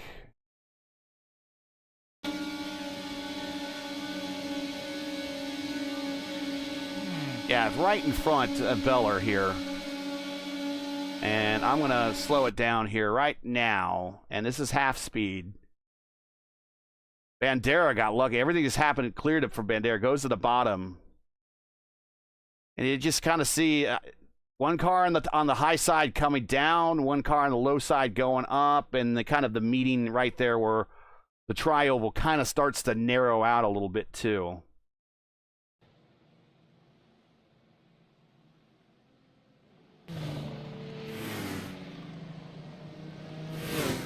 I don't want to say more bad things about Porty, but. He forgot about the brakes.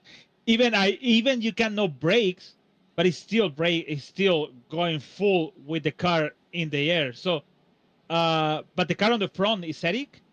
He went from, you can see the lights on his wheel, went full speed to no speed on the front because of the incident. But yep. All right. And again, 90 concurrent viewers right now. Thank you very much for watching bonus coverage of our doubleheader. We have the second race of the doubleheader will be right after this. This is kind of an informal watch right now. Dyquilla lights out on the pace car. He is the leader. He won't be setting fast laps now. He's going to be defending those laps, Lewis. He can't turn 250s now. But he'll try to be defending. Remember, we do have the hybrid for the first time ever with the IndyCars at Talladega. I would imagine, guys, and we haven't really talked to anybody. Maybe we could talk about it at the next interview when we interview for at the end of the race too. I would imagine here at Talladega you could use the hybrid multiple times a lap. I would imagine you could probably use it up to 2-3 times a lap. I'm willing to bet. Yeah, you can, but you also have to remember, you also have to recharge it so you can use it almost like in spurts from what Matt Hollabaugh said he was doing at Indianapolis. Use a little bit of it coming off of the corner, whether it's turn 4 or turn 2, use a little bit of that, recharge it, and then use it again going into the corners. Jill saying goes, wash, rinse, repeat. Yeah. Mhm.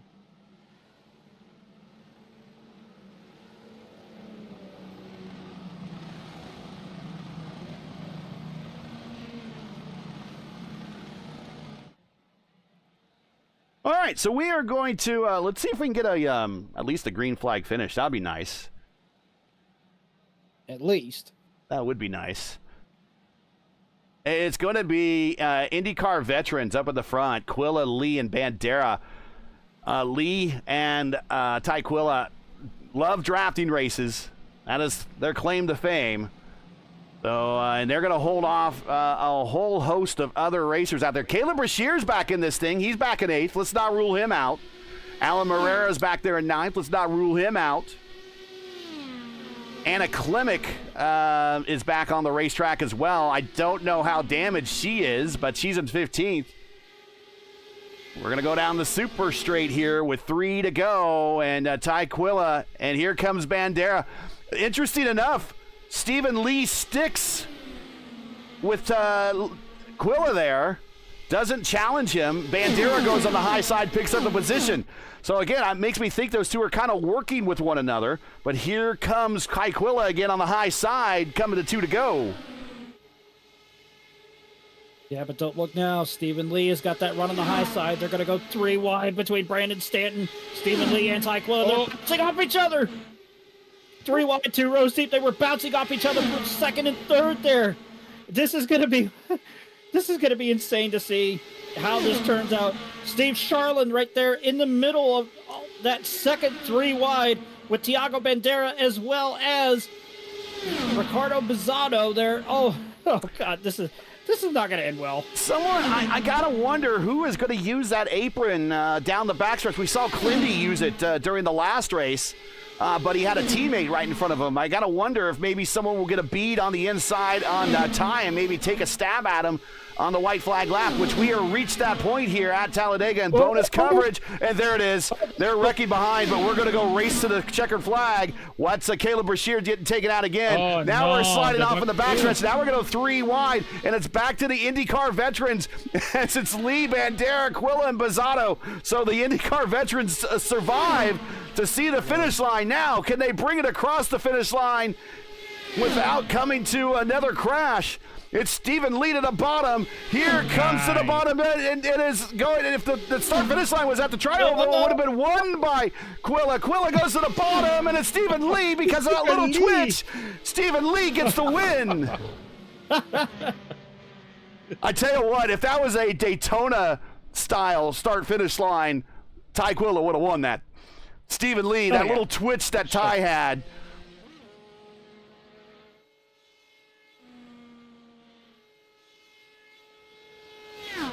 Stephen Lee's still at full speed.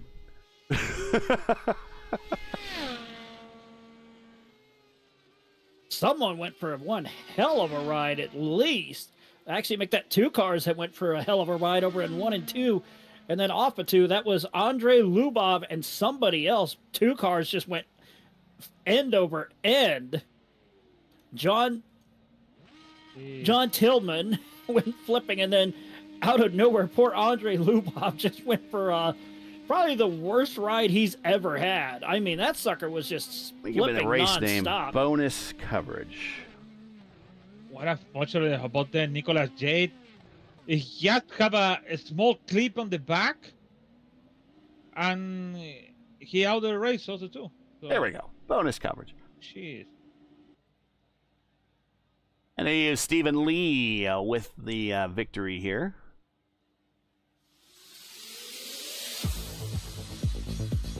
I don't think we've ever had Stephen Lee win a top split race. This isn't necessarily a official top split broadcast, but he gets the win by 1/100th of a second over Ty Quilla.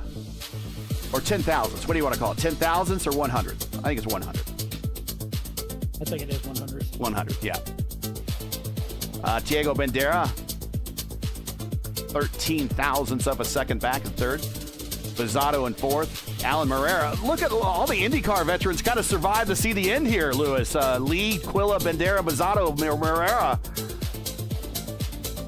The people with the mind survive on the end for sure. But yeah, it's pretty good though. To have that.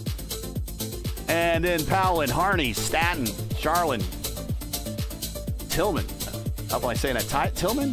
Hopefully I'm saying that right. John, if I'm not, I apologize.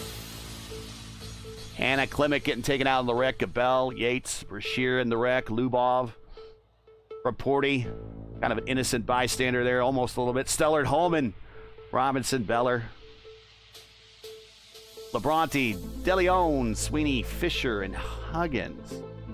It's your 25-car field here in bonus coverage.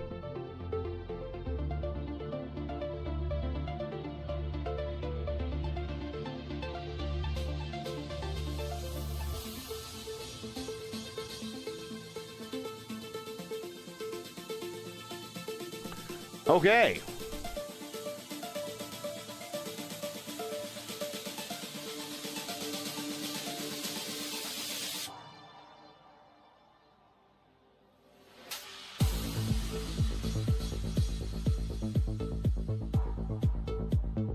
It was Stephen Lee down, but he left.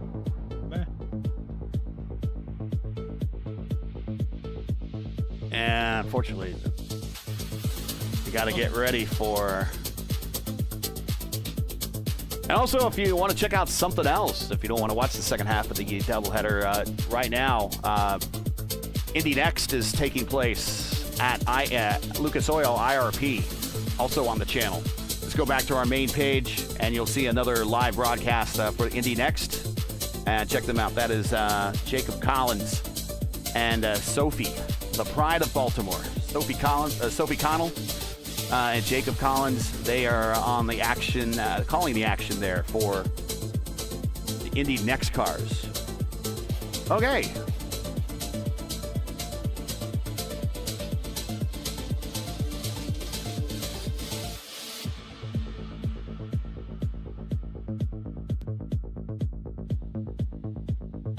Or at 9:30, the Area 51 from Atlanta. Yeah. 9:30. Yeah, and actually, if you go to Indy Next, they will roll over into Area 51 at the conclusion of their stream, and at the conclusion of our stream, we will roll over into Area 51 at Atlanta. That's the 20th season of Area 51 IndyCar Series. So we're happy to have them here on P1 for this season. Okay. So we are expecting another split to form here shortly.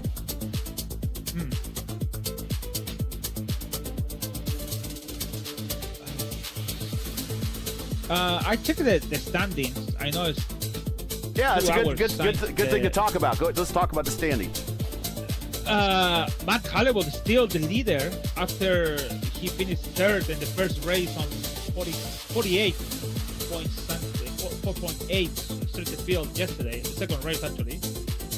He's the leader for I think this is 120 points over the Anna Klimek, and Klemby get a little bit close of Anna Klimek on third for I think so it's 14 points in mathematics faster in my mind, and Trisha Deed is in fourth now.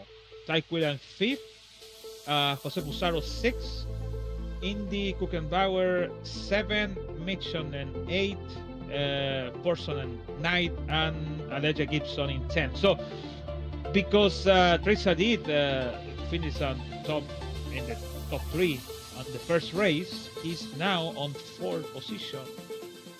But it's really far, like a 200 and something over these 3 guys on front. So I think Matt Halliwell was going to be the leader for 1 week until the next one on Auto Club, actually, California Speedway.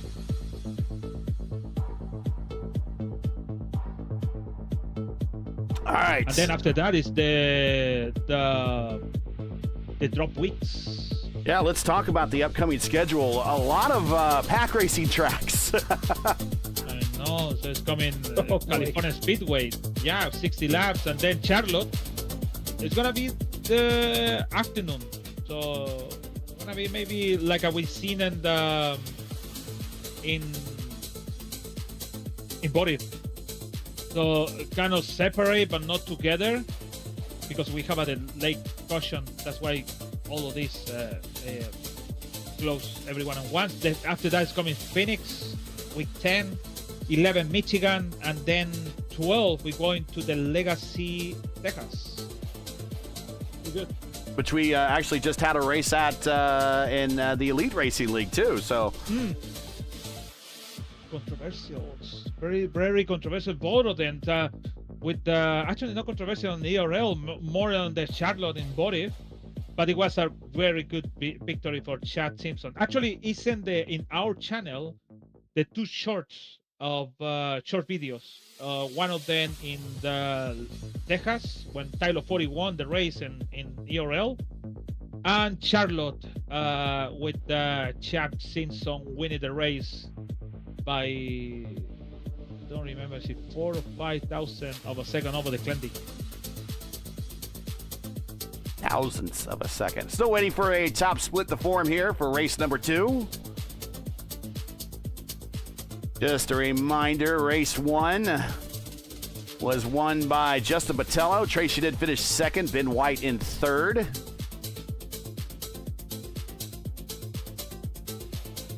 So waiting for a top split, but we will get in there and get loaded in and get you the starting lineups. 68 of you still watching. Thank you very much.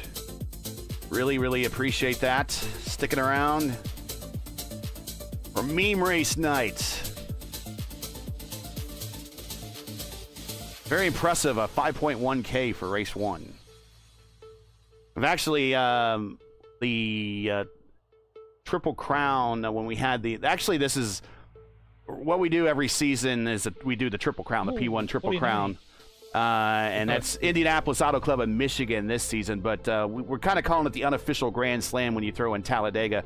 We did have the Grand Slam in season 3 of 2025 with Daytona, Indianapolis, Pocono, and Michigan. And actually, all those races, every single one of those races had a 5K or higher strength of field. 49. And, oh, wow. 21. That's another big one. A 4.9K strength of field coming up for race number 2. Woo. Thank everyone for showing up and being a part of this. Holy cow. Oh, we got a stacked field in this one.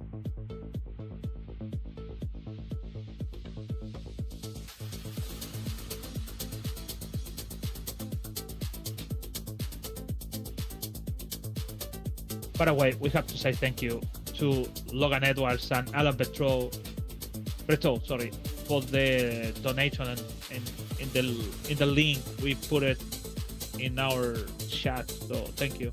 Oh, yes. Thank you for donating. We certainly do appreciate that.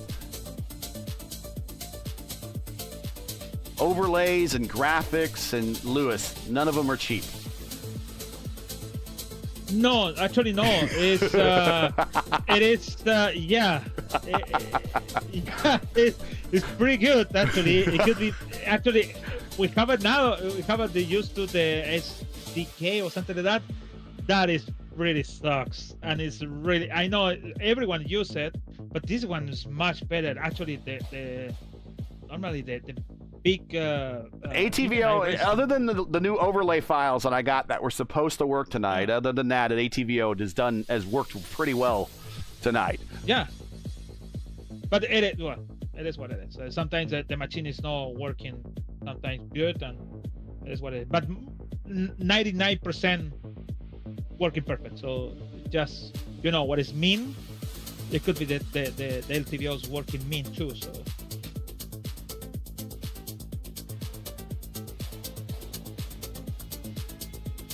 Nothing's cheap in this life, actually. That's why it's really considerable the donation for us. Especially in this day and age, in terms of nothing being cheap. Yeesh. I know.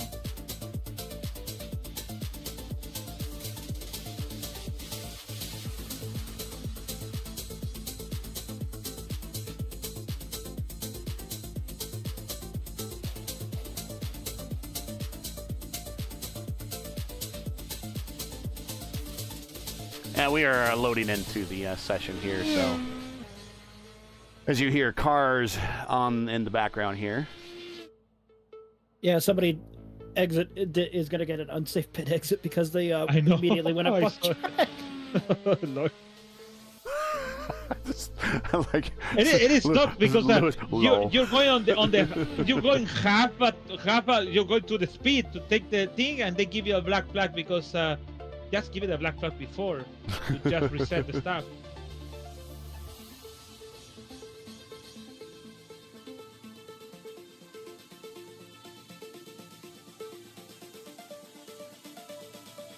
All right, and actually, let's get you. Stephen Lee is actually going to be doing some qualifying here, so he's making the second race, or second race for him, second race for us.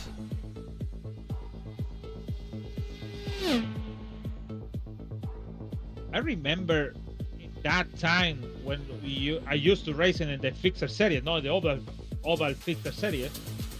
We have this main race like Daytona, Talladega, and the straight field it wasn't the big one. It was just small ones, like maybe 4.2, 4.5. It was the biggest in the week. Now we have a 5.5, 5.6, 5.1 when we have the first one, and that one is not the biggest. It was like and we used to have only one top split on the week. It was on Monday at 8 p.m. or 7:15 or 8:15 in summertime. And now you have a Monday to practice to come in on Tuesday with us to fight for the championship points on the Tuesday night. So that is really, really a big progress. And what, 4 or 5 years, maybe something like that? Yeah, we kind of started doing top split broadcasts late in 2021.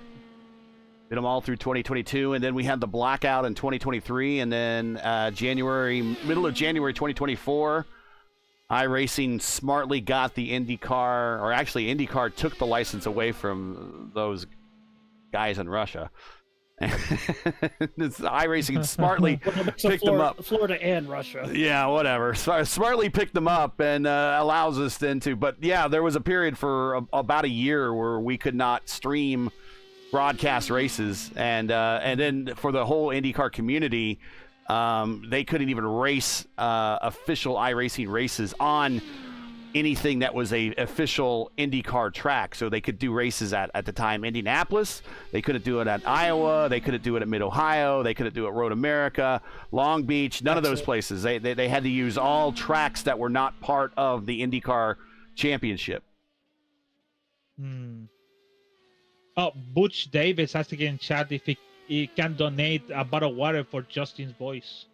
I've already got a bottle of water there, Butch. So thanks for the offer, but I already got that. One step ahead of you. And a pack of lozenges to help the throat. Yeah. Dude, I got enough cough drops already. Qualifications underway. Minute left to play. Just over a minute left to play. As you see, single car qualifying considerably slower than what we get out here and race at. 2:39.5. Stephen Lee currently on the provisional pole. Hey, 2:39.5 would pretty much make you the fastest lap ever at Indianapolis if someone could ever turn that. That's kind of an unofficial lap speed of at Indianapolis. So 2:39.5, still booking, still cooking. But wait till we get into the draft. That's when the 250s will start to appear. I'm guessing, Lewis, if this was an open setup race, that an open setup might be able to squeeze a little bit more speed out of these cars. Yeah, also you have the dangers about maybe it could be blow up your engine because you want to put more, open more your, I don't know. Radiator that's what intake? I think. Yeah. Exactly, that's the word. Get the weather off there, by the So, way. Everyone's got to go what look if- at that. Yep. So what if he can use that to make it more speed, but also is a danger about to be everyone close to. Well, we got some people hit 240. To Seventh spot on up. Fazaro all the way up to Mason Mitchum, who's going to sit on the provisional pole right now. It's official. 240.6.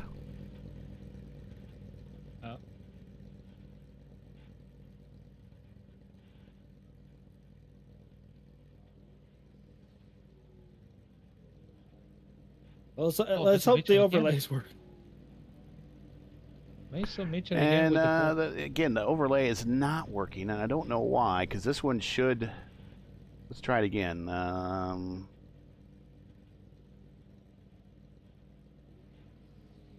This is an overlay file that I know works. It just doesn't have the mile per hour fix for the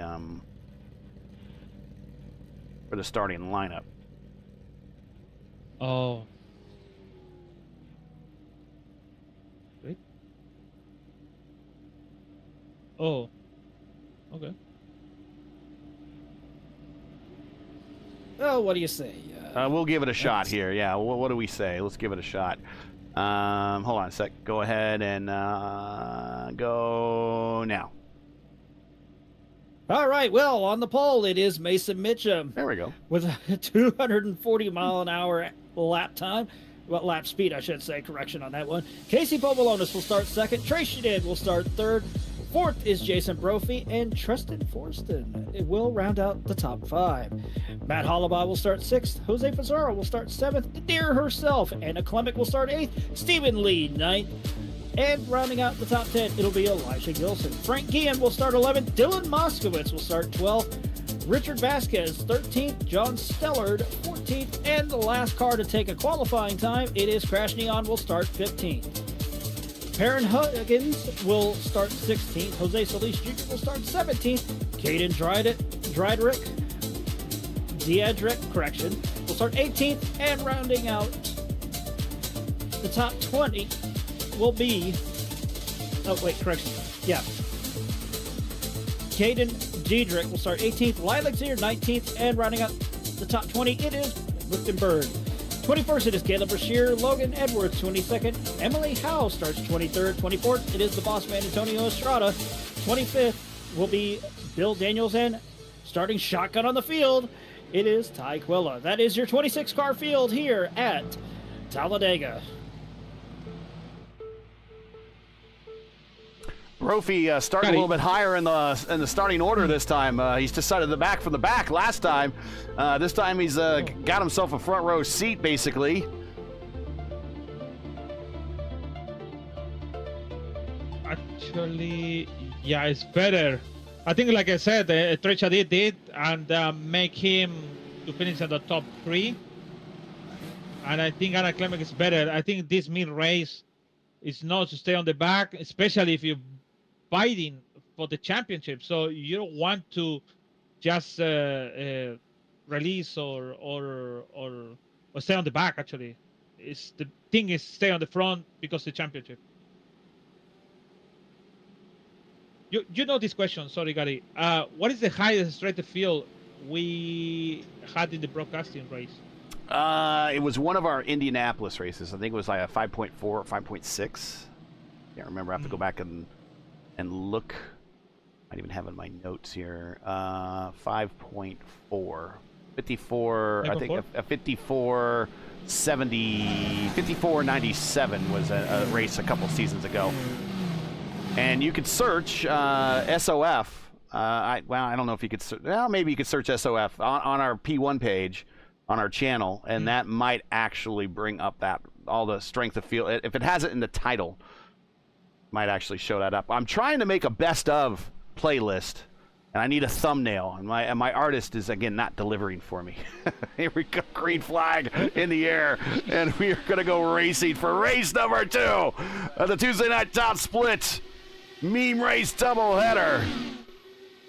Stephen Lee and Trace Shadid were the only two that decided to start from pit lane. Now the question is, will that be a smart move there? As there was a little bit of a stack up in front of Matt Hollabaugh as Jose Fazaro had to back out of it. Jason Brophy doing the smart thing. He may have qualified up near the front, but he is going to drop to the back, and somebody goes all the way to the bottom there. That is Perrin Huggins.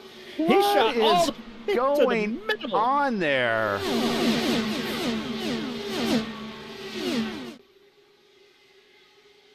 I mean, I know you're in a NASCAR livery and all, but come on, man. All right. Meme race, right? Meme race. Yeah, just let it go.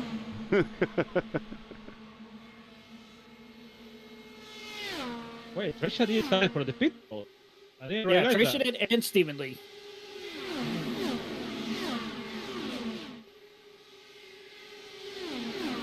Oh, man. I've seen a number of cars already shooting up to the front. Emily Howe was one of them, and I think Crash Neon was the other, shot all the way from the middle of the pack up into first and third.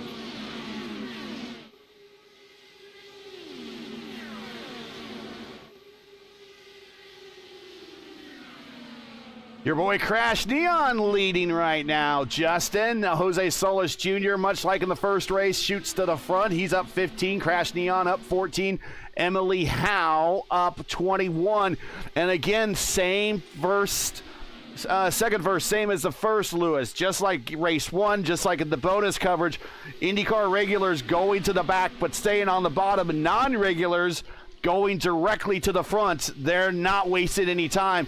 Although, it looks like right behind Emily Howe, a bit of a checkup there, maybe purposely trying to get some fuel mileage done here.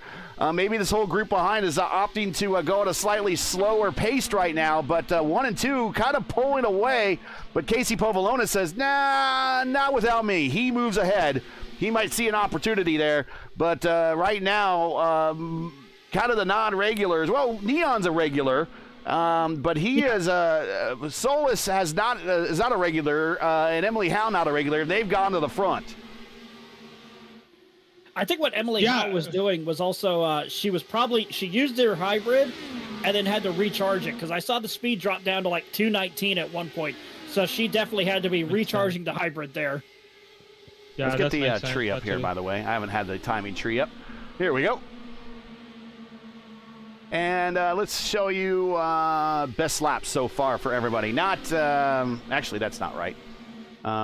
Let's show you intervals real quick, and then I'll show you best laps. Oh, I don't like what I'm seeing here. Emily Howe almost getting run over there, going down the Alabama Gang super stretch, and it's already a huge pack there with everybody catching up. I'm wondering if she's not recharging in the draft, and that could be the kind of the holdup. And a lot of drivers, I mean, there's a lot going on in the cockpit now, even for a fixed IndyCar race. You have your roll bars, you have your weight checker, you have your engine mapping, and now you have hybrid deploy and hybrid regen. And, if you haven't really gone in these cars regular, I keep saying it over and over again, iron sharpens iron. The more that you put into these cars, the better you get out of them. But if you don't race these cars very often and you're like jumping in for the first time because you think, oh, well, this is Talladega. Oh, we got hybrid. Oh, I push this button to regen. And you don't know that if you are giving up pace when you regen, if you don't know that, you could be a bit of a blocker on some people. Oh, yeah, gosh, that Pepsi car. That was a little too close for comfort there, but look at that. Ty Quilla, who started on pit road, who started shotgun on the field, is essentially right up there inside the top 10, using that hybrid and then recharging his hybrid in the draft there, so to say, while still maintaining that high line there, just dropping to the back every now and then using it to his advantage as they go into turns 3 and 4. Trace Shadid, Stephen Lee working together in the back of the pack.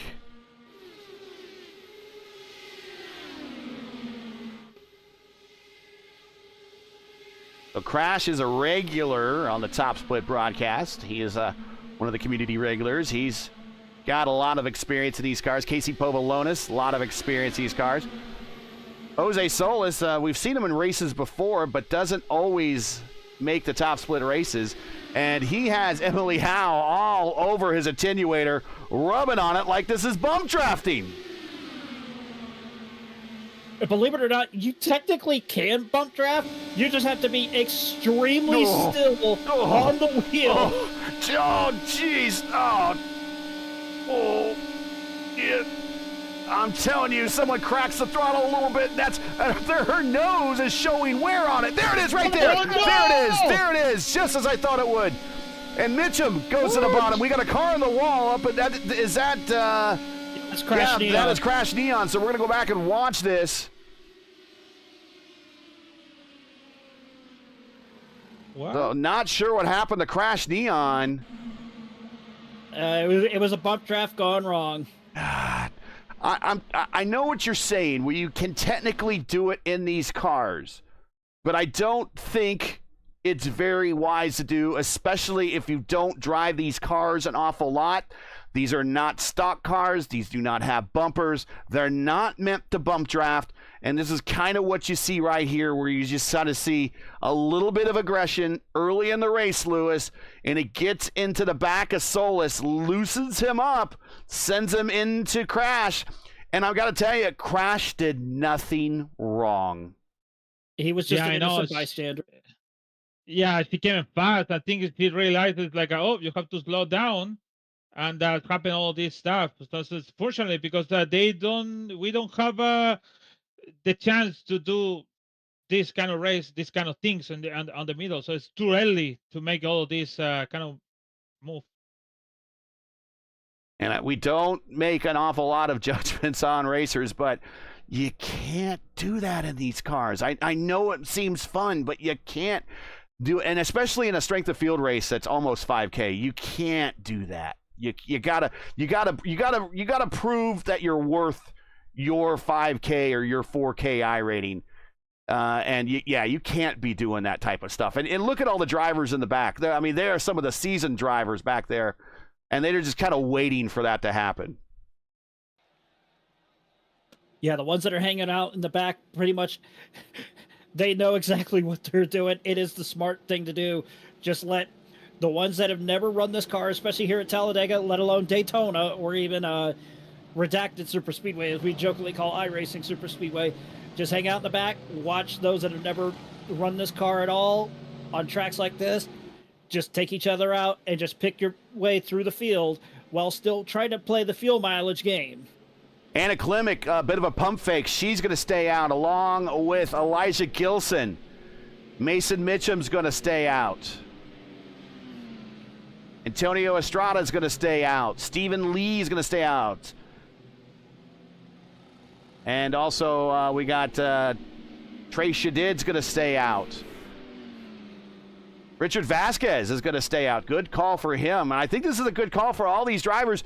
I think they're kind of expecting another caution to kind of come down in this race where they can come to pit road and answer the call without giving up a lot of track position. Emily Howe off of pit road.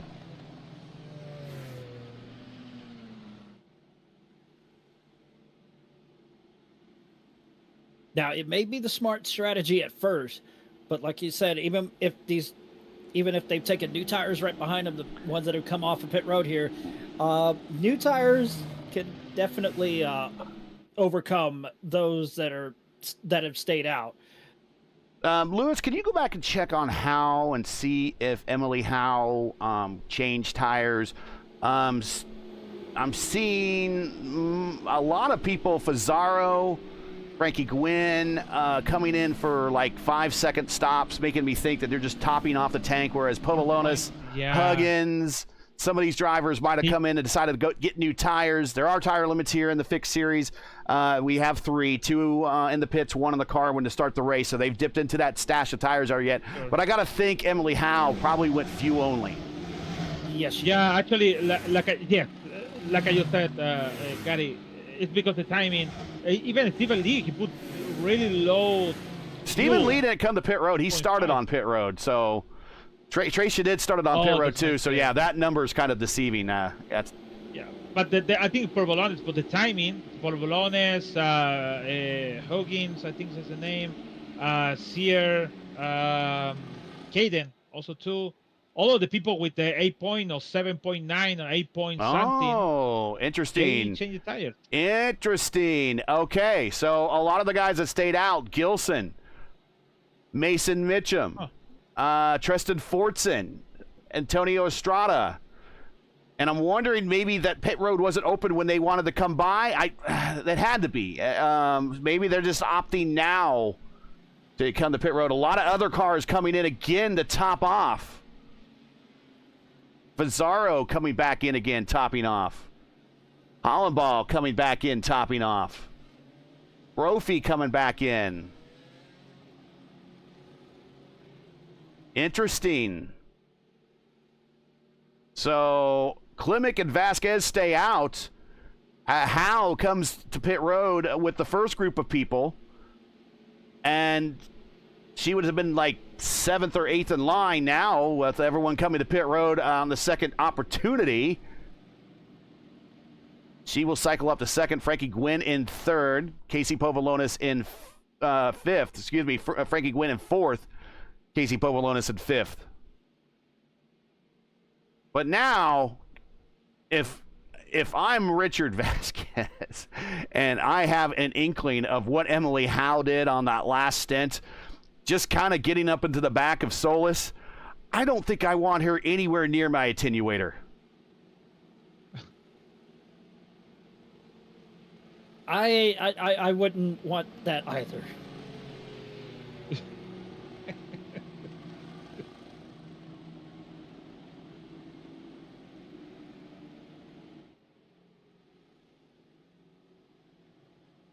$73 people watching. I appreciate it once again. Make sure to give us a thumbs up if you haven't not done so already. Give us the old subscribe and notify. If you've not done that already, we certainly would appreciate it. And really donate. If you have not done so already, it is pinned in the top of chat. And you can go to our GoFundMe and donate to our 2026 broadcasting fund. We do this for free on behalf of the iRacing Internet, or iRacing IndyCar community on a weekly basis. And Klimek and Richard Vasquez wasting no time whatsoever. And we are cautioned again. Stephen Lee is slowing down at his Perrin Huggins on his lid. It was a stack up. It was a stack up because of Emily Howe. Pizarro kind of got ran into. But Perrin just kind of full sent it. Or Perrin Huggins just kind of full sent it into the back of the field there. But I don't think Howe. Again, if you don't race the Indy cars very often and you race the stock cars, you're used to the stock car restart zones. We don't have that necessarily in IndyCar, at least with the rule set. You can give a little bit of a cushion back to the pace car and get a running start. And I don't think Emily got off. Yeah, it's right. Gwynn couldn't go. The high side's blocked. He can't pass until the start finish line. Same thing with Casey Povolonis. Everyone kind of behind this whole group is stacked up. And Perrin Huggins just kind of goes right into the back of Pizarro. I don't think Pizarro was expecting it.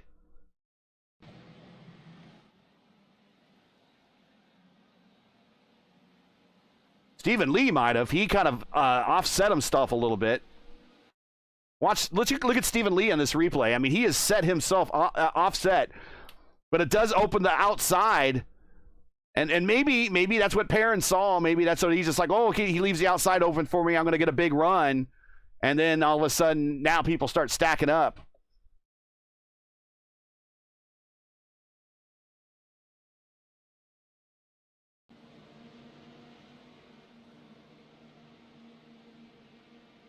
We don't have, well, let me say this. We don't have nothing against the people the first time racing here. But at least go just not read the title about the circuit or the oval. Just go to practice half hour, asking questions for people. That's make it easy to all these people in 4.9K race to have a good team, because I already it's in 5 minutes I can hear the name of her. 5 or 6 times on that. So it's like a yes. Anna Klimek coming off of pit road. Richard Vasquez coming off of pit road too. Emily Howe coming to pit road. Looks like just topping off the tank. Still on the same set of tires that they started the race on. So that's going to turn the lead over to Fast Franking Win. Good to see him up at the front. Casey Povolonis in second. Lilac Zier in third. Jose Solis in fourth. Solis, look at Solis down there underneath the yellow line, taking that smaller way around the racetrack, trying to save a little bit of fuel out there, a little bit of IQ action there for Solis. Elijah Gilson getting shouted out in chat. There he is in the Captain Morgan Dallara. He's up to fifth. Antonio Estrada. Got to watch Antonio in these races. He loves the drafting races as well. Antonio is currently in sixth. Mason Mitchum in seventh. Then we have Howe in 8th, Stephen Lee in 9th, Dietrich in 10th. I give a shout out to Bill Daniels in the Miller American livery. The old Danny Sullivan when he won the national championship back in the late 80s. Good seeing that livery there for Team Penske. Anna Klimek, Matt Hollenball, the Oval Series points leader right there. Caleb Brashear.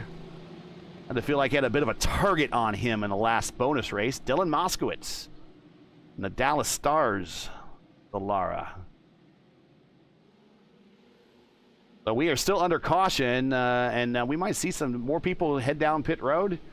Povolonis going to the inside, trying for a smaller way around, and nope, he's going to pit road. Anna Klimek coming with. Oh, no, excuse me, a lot of Zier coming with. Solis, everybody's coming, actually.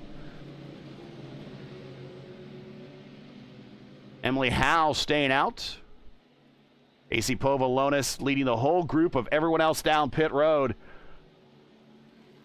Interesting call now. We're kind of...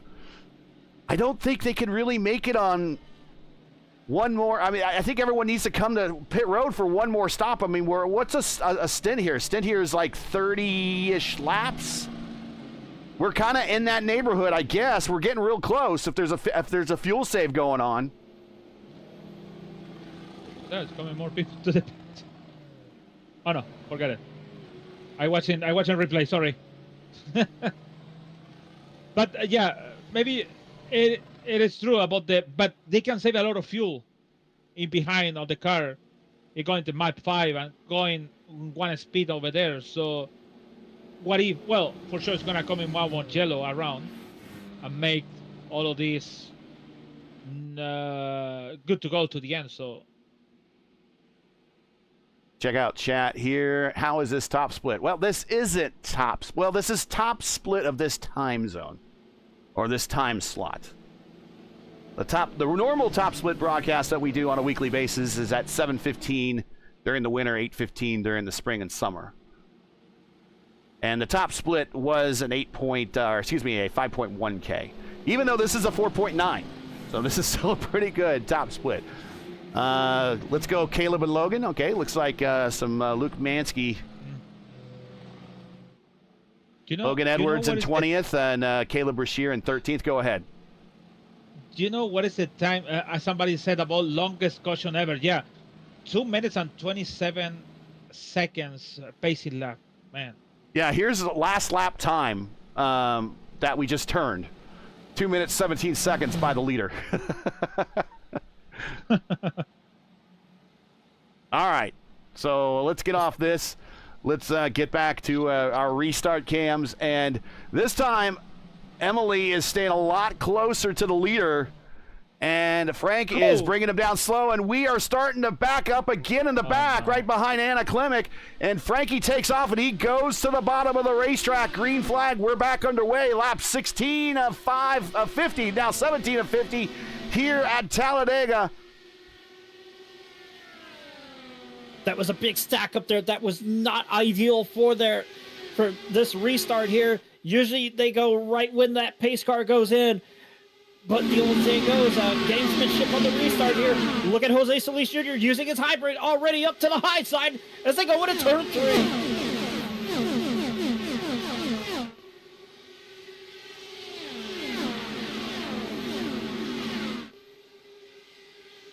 Check out Lilac Zier. Lilac Ahead Zier of with that huge Steve. run. But yeah, Lilac Zier, she had that huge run there coming off of turn 4. But now look at this. Elijah Gilson to the high side. He is going to be joined by the deer herself, Anna Klemic. Klemic right there with Elijah Gilson. Backs off of it, thinks better to try and go on the outside there. Hopefully, she's trying to find either more momentum going through turns 3 and 4. Gonna get hung out. Or trying to find a way to slot in there right behind Emily Howe. Not going to be enough. She goes to that high side, uses a little bit of the hybrid there to get towards the front and try and get away from everybody else here as she goes towards the start-finish line. She's going to be second this time by. She's going to try and slot in. She does, right behind Frank Gia. How does she do that without the... I mean, you have the hybrid, but it's only good for about a second and a half. I'm wondering if we might be on a fuel save now, Lewis. I think maybe let's check last lap speeds. We got some people out there backing it down deliberately. I think so. Maybe, yeah, it's a good chance about that to save a fuel and finish with that. But I guess for sure always gonna be a more jello. Almost at the end. You can hear it in the cars now when they go by in these close camera shots. And we're looking at last lap speeds, and they're in the 220s. 219 for Gwynn now. 218 for Povolonis. 218 for Zier. 215 for Solis. I think we got a fuel save going on now. It definitely sounds like we are in a bit of a fuel save game here to see who can stretch this run the longest to try and make it to the end.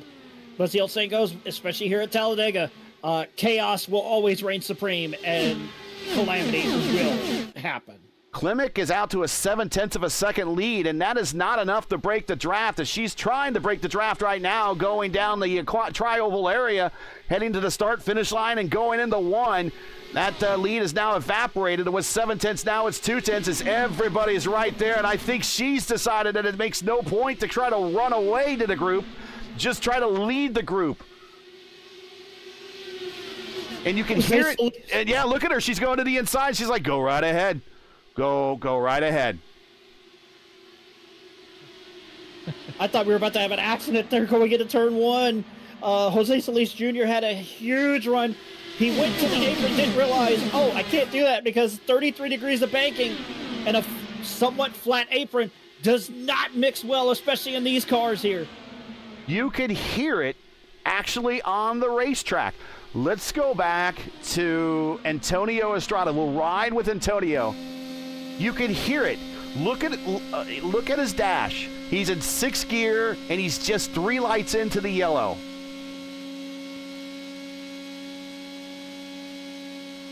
Now he's backing out of it. 233. Oh, jeez. Look at Stephen Lee. Oh, my gosh. It's like Knight Rider and the turbo boost on the high side. Oh, my goodness. He was like standing still. That was Fast and Furious maximum NOS button. 222 at the start-finish line for Antonio Estrada. Yeah, we got a fuel save going on, everybody. That's 100% fuel save. Stephen Lee goes to the front, and he is blinking on the blue, and he might be of the school of thought that I'm just going to go to the front and outrace everybody here. Even though he's going to have to stop probably. Well, maybe he doesn't. Maybe he saved enough in the back. I don't think he did, though. I don't think he did either. But I'm seeing all these runs that are just going on an insane run here, and it's just trying to find out which one is going to work. Well, I mean, with these runs, where are you going to go now? If you have to fuel save, you can't. There's nowhere to go. Exactly. A majority of the time, you just hit that brick wall, whether it's a brick wall of air or somebody just pulls out right in front of you and throws the block on you to throw a ton of dirty air to try and basically say, hey, not yet, not yet. This is not the way to do it. Oh, people come to the... Yeah, Tracy did going into the pits, as well as Stephen Lee. Oh, black flag, black Stephen Lee. Oh, he went in. He got in too hot going into pit road. That's essentially his race done right there. Ty Quilla on pit road with an extended stop with a meatball flag. So something happened to Ty, I think, on that restart. Yeah. But And Tracy the restart did. hit the wall. Yeah, Tracy did on the restart here, or excuse me, on the stop. He came with a buddy, but he's going to leave alone because Stephen Lee's going to get a 40-second hold. And that's not going to help Trace. Well, I tell you what, if everyone else is doing 220s and Trace is going to do 240s, maybe this is not a bad idea. I mean, we're at the halfway point, so he should be able to make it good to go from here. Can I say something interesting on all of this? Emily went for 2.3, and all of this group on the back with Povolone, Fosaro, Dylan, Moskowitz. Dylan also too. Yeah, Moskowitz. They are in one track, so I think it's like leaving her to lead in the race, and we are here saving fuel because we know nobody's gonna finish a race like this. So she's doing 240. Actually, that's his fastest lap. Where is her last lap here? 238s, and Povolonis is leading the group at 236. Jeez. So she's pulling away. Now, there's Ty. Ty's going to come out. Now, maybe is Ty going to help Emily here? Nope, I guess not.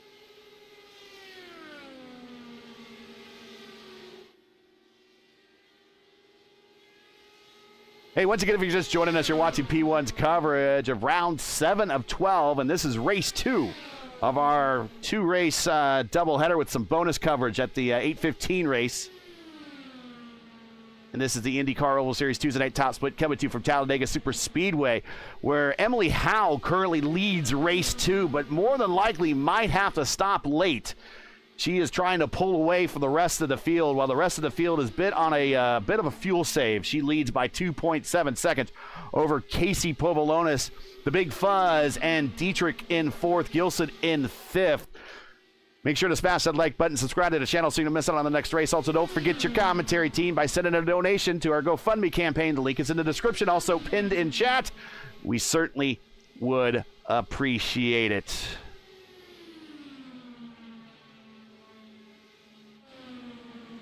Oh, so now we were kind of in this weird spot, Justin. We're now counting it down for the next 22 laps to see who can make it and who can't.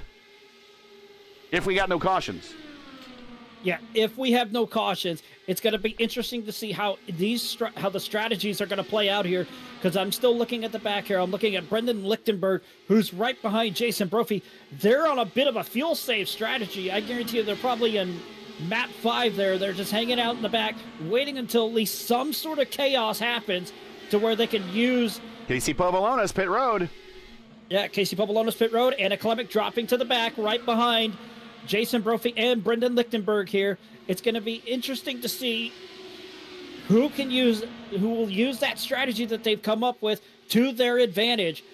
Like you said, majority of the guys here that are running, they're veterans like us. They know exactly what to do to use the fuel mileage game to their advantage, while everybody else that has not run this car before is essentially going balls to the wall, gung-ho, straight towards the front to try and basically say, damn the torpedoes, damn the fuel mileage, I want this win, even if I run out of fuel. Full speed ahead. Lewis, I will say, when you drive these cars, it is very hard not to just let it fly on every single lap. You know what I mean?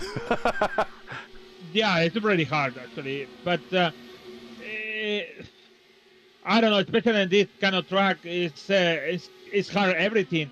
Even to maintain the line, even to... well, now everyone is sprayed. For example, I follow Emily and Ty Quill on front. It's just 2 cars on front. But everyone is saving fuel, and that is the best good conditions for everyone. Nobody's nervous. It's just everyone's nervous about the fuel. But I tell you what, whoever gets to that number first and lights the fire, that's when it's all of a sudden going to get crazy, Justin. Yeah, within about at least 10 or so to go, you're going to start seeing pretty much every single driver in this race start to make some very ballsy move. Let's just call it that, to where they want to try and get to the front because they want to try and put on one heck of a photo finish. Let's just call it that. Look where at they this. want to try and get the win. Oh, Look at this. It's like Zier does not want to lead, and she gone to the high side trying to let people on by, and they don't want to go on by. But Hollenball goes by. Gilson goes on by. Here goes. Let's see. We got also in that group Gilson, Moskowitz, Solis Jr. Zier goes back to 8th now, and she's just staying on the high side. Here comes Bill Daniels and the Miller American. Caden Diedrich in the Pepsi rig, and she ducks back in line. So she's just trying to find a comfortable spot so she can do a little bit more saving. But I got to ask now, Lewis, do we think Matt Hollenball, our series points leader, does he have enough? He's pretty savvy to save. I guess with that 3.3 seconds in the box, it could be a save. But it's a mystery, to be honest. Actually, I don't know how much they lose. They lose for lap. But it looked like Matt Hollenball is getting super slow. No. In some point. He's lifting. Look at that. He's lifting. Yeah, going forward. there's a bunch of them that are lifting. They are absolutely in a fuel mileage strategy here. I'm seeing them go down to at least 210 at certain points on the track, whether it's in turns 1 and 2, 3 and 4, as well as the dog leg going through the front straightaway here. They are trying to stretch that fuel mileage as long as they can.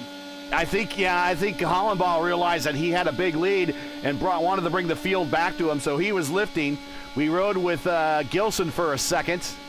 Gilson did a big lift. We're back with Gilson now. Let's go up a little bit further. Antonio Estrada is kind of strung out on the high side here. 230, 235. Speed's going down on the backstretch. Now it's going up.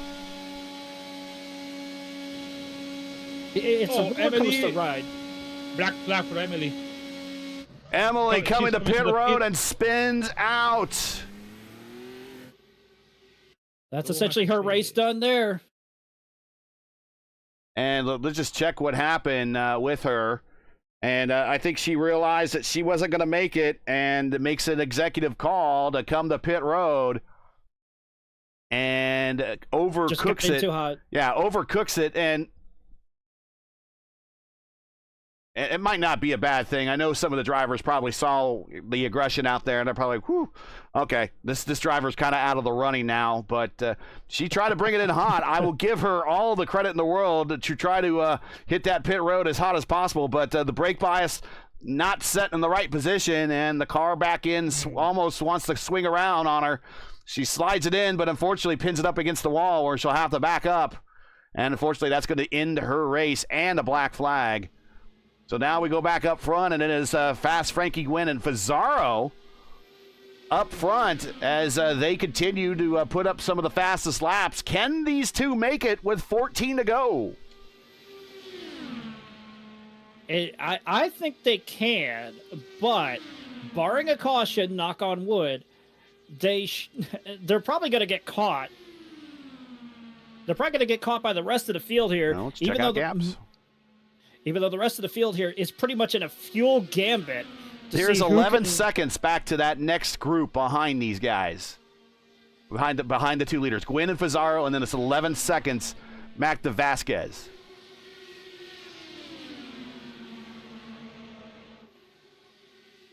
And the moment that second group that's led by Vasquez realizes that they've saved enough fuel, the afterburner is going to be kicked on, and they're going to charge all the way up towards the top two there between Frank Guillen and Jose Fazaro. Well, they're turning 240 mile per hour laps. Gilson, who's coming to pit road. So Gilson has decided that he can't make it. He just turned a 240 last time by, and he's answering the call to come to pit road. So another name peels off and decides to go to pit road. Here comes Fortson, the winner at Michigan in the Vote of Indy Oval Series a season ago. He now goes to the point. Richard Vasquez second. Hollenball cycles back up to third in this line. Dylan Moskowitz is in fourth in this line. Dietrich is in seventh overall, fifth in this line. Yeah, there's a lot of group swapping that I'm seeing right here behind Tristan Fortson. I'm looking at John Stellard. He's moving up and down, so to say. He gets that run up on the high side, moves up, slots back in line, uses a little bit of the hybrid, backs off to where the fuel strategy comes into play once again, and then he falls right back. Basically, like I said, I hate to repeat myself, but it's a wash, rinse, repeat to try and figure out which one is going to be the best one to use. I tell you, I think you made a good call watching this group in the back here with Estrada, Zier, Lichtenberg, Brophy, Edwards. Trey Shadid is even further behind, but I think Shadid did stop, didn't he? 16 laps ago. So, but again, this group was starting with Estrada back to Edwards. They're doing the most saving right now, and I gotta believe. Again, iron sharpens iron, and these guys have done the most and possibly have done the math and realized that they're not going to stop again. And again, look at this. Yeah, you're right here. Look at the now we're starting to get 2 by 2 by 2 as now groups are wanting to go.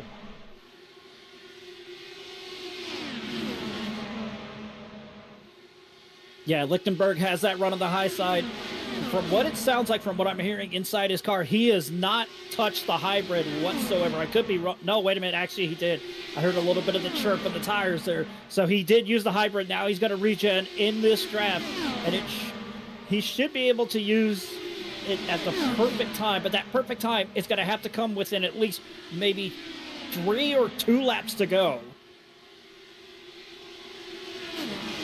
He's up top. He's not directly behind someone, so he's not really saving up there. But here comes Brophy. Those two might be working together in this race, but Brophy rockets to the front now. Frankie Gwynn, black flag coming to pit road, by the way. No. Pizarro still out there, so he's 28 laps into his stint. Yeah, Brophy is definitely working with Lichtenberg because Lichtenberg, when Brophy went by Lichtenberg a lap ago on the back straightaway, Lichtenberg went with Brophy, but now Brophy and them are under attack, almost contact there between Stephen Lee and Trey Shadid. Yeah, Trey Shadid stormed from the back to the front. Now, unfortunately, Stephen Lee is 1 lap down, but he is just kind of helping Trey Shadid a little bit. But now he's staying on the high side. And Trey Shadid 2 wins in our previous 2 doubleheader races and another podium. Oh, look at Matt Hollenball on the high side. He rocketed up to third, now 4th spot on the racetrack. Pizarro's your leader, and he's coming to pit road right now. Logan Edwards also to the high side there, outside of both Hollenball and Brophy. Logan Edwards with the huge run, using that hybrid to his advantage, but he is stuck on the high side with nowhere to go, but now he's going to get help from Tracy Shadid as they come off of turn 4.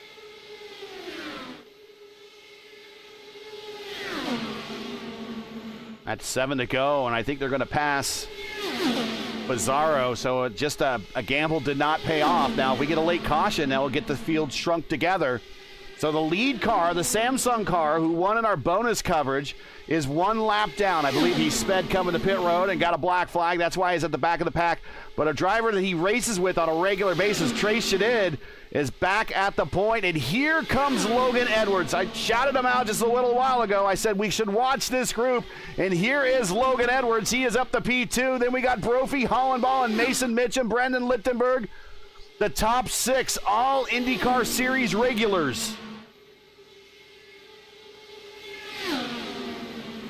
I will give it up to Caden Dietrich. I have not seen him very often in these cars, but Caden being very patient. Oh, Tracy did got a little bit on the apron there, going through 1 and 2. He somehow keeps it under control. Logan Edwards had to back out of it, but don't look now. Look on that high side there. That is Brendan Lichtenberg. He's going to go with Brophy there on the high side as they go through 3 and 4. Hyperspace by the Hyperstar, and he goes on the high side over Hollenball, your series points leader. Now he's going to go 3 wide with Brophy in the middle. Stephen Lee down low, up against the wall at the widest part of the racetrack. Now it narrows down a little bit. The start-finish line going into 1. Is Brophy going to open the door for Lichtenberg a little bit to slide on in? The second car beneath Lichtenberg. Lichtenberg is that blue and white camouflage-looking car on the high side. The Samsung car is 1 lap down, 4 to go here at Talladega, which is right now shaping up to be our best finish of the night here. Photo finish-wise coming up. Don't go anywhere. Brophy to the point. Here comes Brendan Lichtenberg. Here comes Caden Dietrich. Logan Edwards in 4th. Chase Shedid now in 5th. Matt Hollenball 6th. Mason Mitchum 7th. Lilac Zier 8th. Caleb Brazier 9th. And Bill Daniels in the Miller American has worked his way up in the 10th. I will say, where the heck did that Miller genuine draft scheme come from? Because he has done the 1980s. That's where it came from. I think he used. I think he got a hold of it. Oh, there were 4 wide, almost there. And that is, I believe, who is that? That's like, yeah.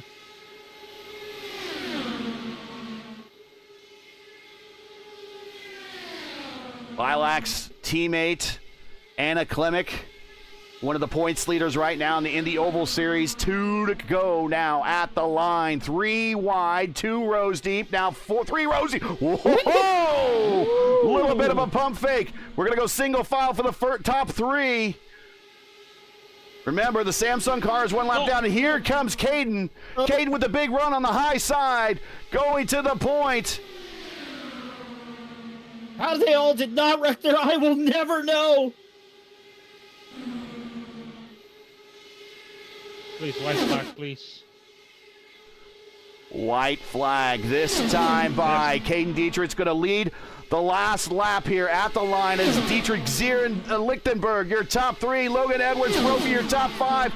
Here we go, 3 by 3 by 2 by 2 for the first 4 rows, coming off of turn 2, down the super stretch in race 2 of our Tuesday night top split. Getting out of the way is Stephen Lee. Nice. Very gentlemanly of him. Now we go 3 wide at the point. It's Lilac Zier, Brophy in the middle, Brophy down low, Dietrich in the middle. Here comes Matt Hollenball. He's going to follow Brophy to the line. Here we come off of corner number 4 through the tri-oval area, going to the apron.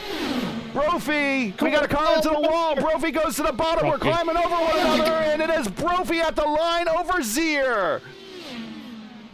Somebody stuck in the catch fist there, Stephen Lee. Wait, Lila Steer and Brendan Lichtenberg came on the same. Basically, something in between after these 3 Yeah, zeros, they actually, 1 number. There are 11 thousandths of a second behind the leader, each one of them, but it must be different out to the 4th decimal point.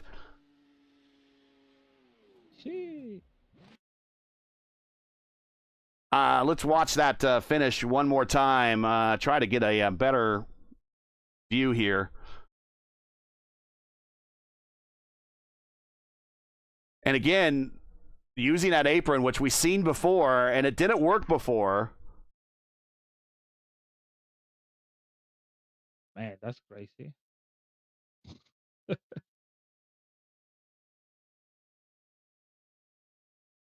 Go back about 5 seconds here. And do we have a flag stand shot here? Yeah, here we go.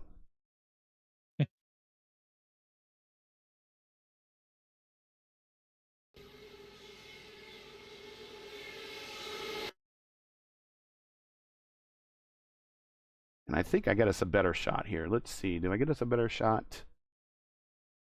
That's about not too bad right there. Try to find a better angle. The angles just run out. Let's go to blimp. Blimp doesn't even give you a good angle because the board's covering it up.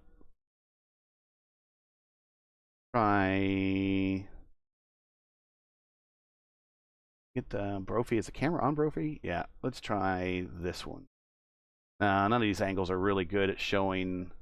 The best one is going to be probably this one right here, and unfortunately the flag stand is covering it up. But let's get into tonight's final stats here. Huh.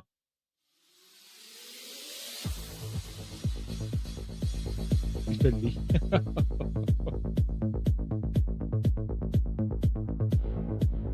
And Jason Brophy, it's been a while since we've had him in victory lane. We'll talk to him momentarily. Lilac Zier, great finish for Lilac. Looking forward to talking with her. Brendan Lichtenberg, Hyperstar comes home in third. And again, a lot of these drivers we called it out, Lewis. We called it out, Justin. They were back there saving. I'll give credit to Justin. You called your shot really early when you said, I want you to watch Lichtenberg. I want you to watch Brophy. You called it out, and man, they sure delivered. They are your podium. Caleb Brashear, much better finish for Caleb than the last race we saw him in. He comes home fourth, Mason Mitchum in fifth, Hollenball in sixth, Stellard in seventh, Dietrich in eighth, Trey Shadid in ninth, Bill Daniels in 10th. Vasquez in 11th, Moskowitz 12th, Solis Jr. 13th, Edwards 14th, Povolonis 15th, Klimek 16th, Gilson 17th, Estrada 18th. Fortunately, rounding out your top 20. And then we got Gwynn, Howe, Fazaro, Tyquilla, Huggins, and Crash Neon rounding out your top 26. Fastest lap went to Antonio Estrada. I'm not really sure how fast his lap was. I could check that out here real quick. Let me do this, and I'll do this. 2:49.9 was the fastest lap of this race. So we didn't break the 250s here. Yeah, he can be the driver of the day because, to be honest, to have a driver of the day because the spot winner in Talladega is no. All right, let's flip on the B-roll here. Let's get in some replays and see if anyone wants to talk to us here at 10 o'clock at night. And by the way, if you want to watch some other racing right now, Area 51 is going on right now on the channel. You can leave this, go back to our channel. You'll see another live feed for Area 51 at Atlanta, and you can start watching that if you like. But otherwise, you'll be redirected to Area 51 immediately following this race, this stream.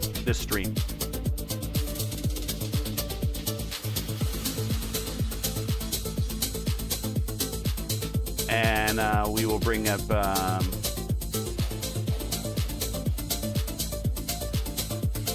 Brendan here momentarily.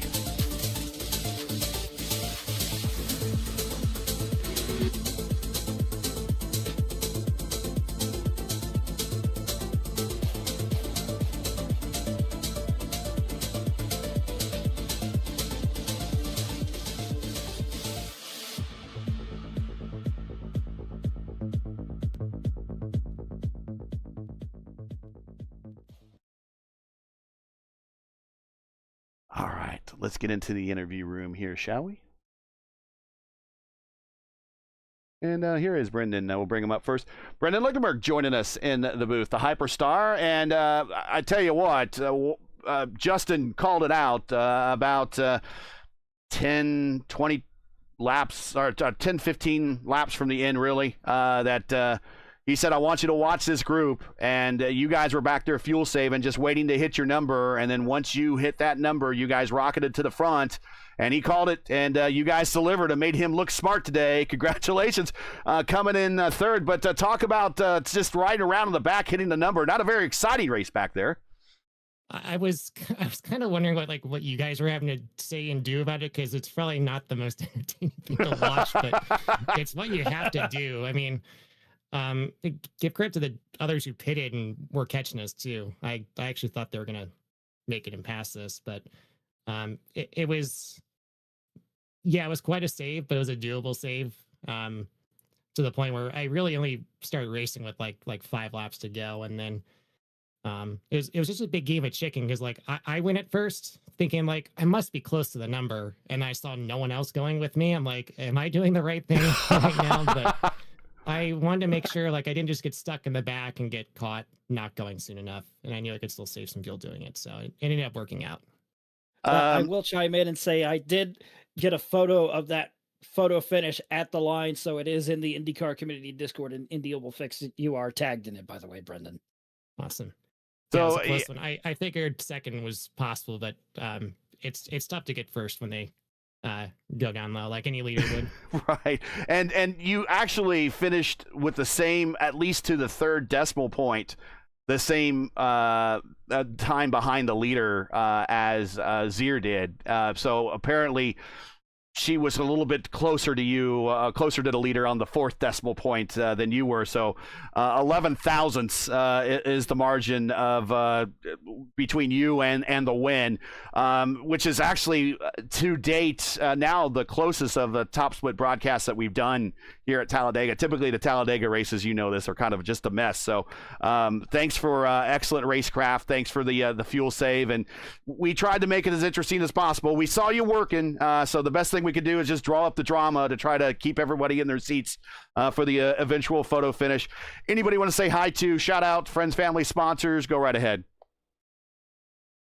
I just want to thank everyone who's tuning in to watch these broadcasts. I watched the broadcast for the last one, and I didn't know it was a double header. I know y'all usually do the 1 hour before, and I'm not home in time. I was just eating my dinner. I see this double header. Like, oh, I got like 10 minutes to get the stream going. So I appreciate what you guys do for the community, and yeah, this is a lot of fun.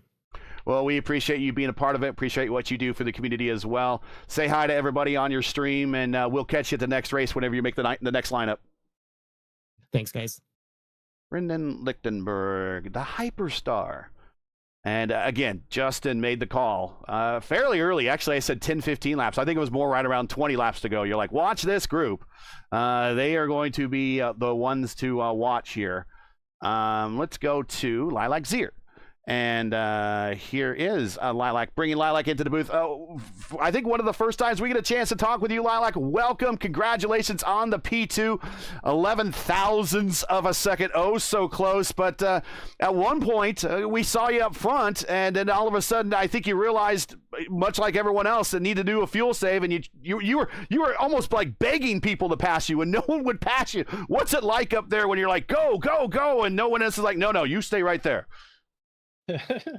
Hi, yeah, it was definitely interesting. We were trying to save while still going fast enough to keep the people who pitted from catching us, but no one wanted to lead and then run out, so everyone pretty much slowed down there, and I just had to have someone in front of me to make it, and I just begged, pleaded, went high, lifted a lot, down to fourth gear. Somebody eventually passed me, and then once a couple people did, everyone decided they had to not lose more time. So then I was able to save more. I didn't even think I was good on fuel until about 2 laps to go, but I just saw people in the mirror coming, and I had to go up and go for it. So I went full push and just went to the high side, and I was looking at the black box, almost hit someone, swerved a little bit, so that was not good, but managed to keep it intact until we got to the final lap, and then we crashed across the line, but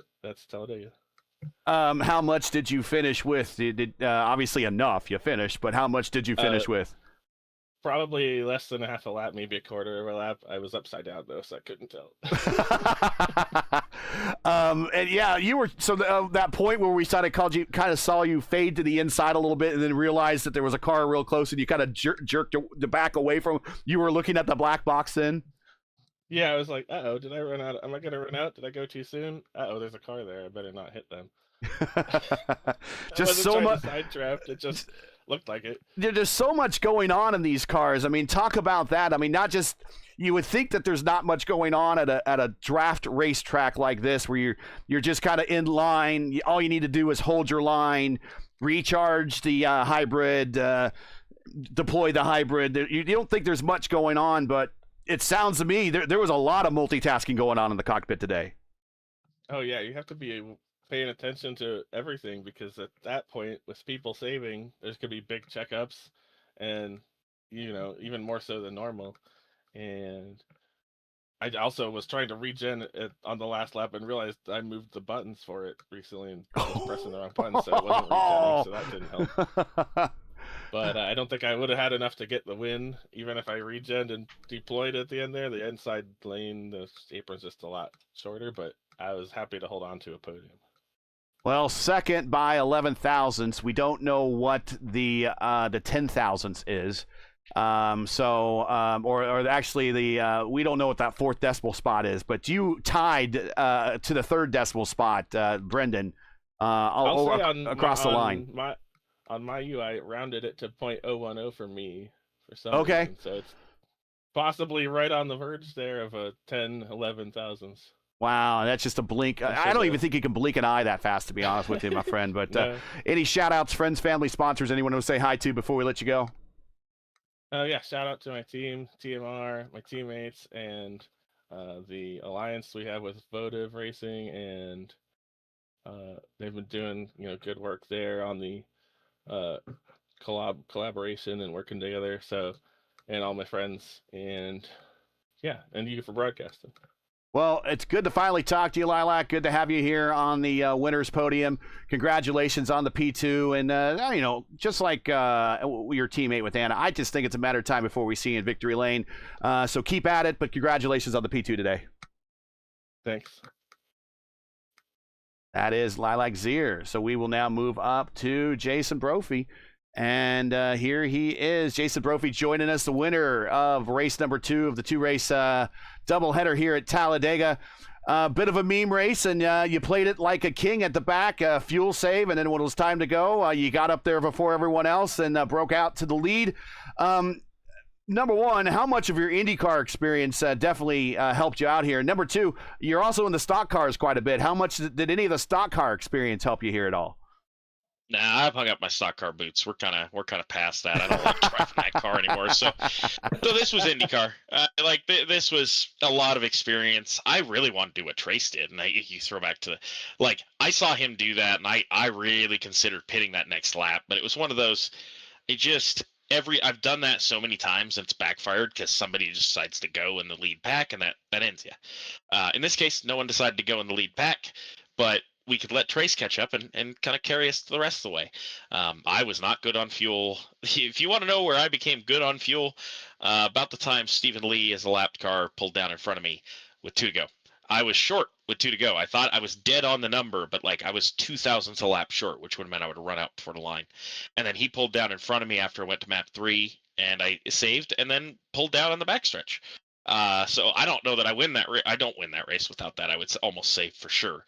If he stays on the track, I have nowhere to go. But him pulling down as a lap car, he just towed me back to the front, and then it was just hold on. So, but yeah, a lot of IndyCar, you have to commit to a strategy. You can't hem and haw. Mm-hmm. And thankfully, we had enough people kind of playing both sides of the strategy in the pack to not lose to Trace and the other people that have pit, and that saved us. I mean, Trace got back to us obviously, but then it became a pack race because we were as close as we could to be full. I think there were probably people that were full a lap or 2 before me, but it's one of those. I needed to get track position when I did, and then got help from the people that could go full burn to make the rest of my fuel numbers. So a lot of time driving these.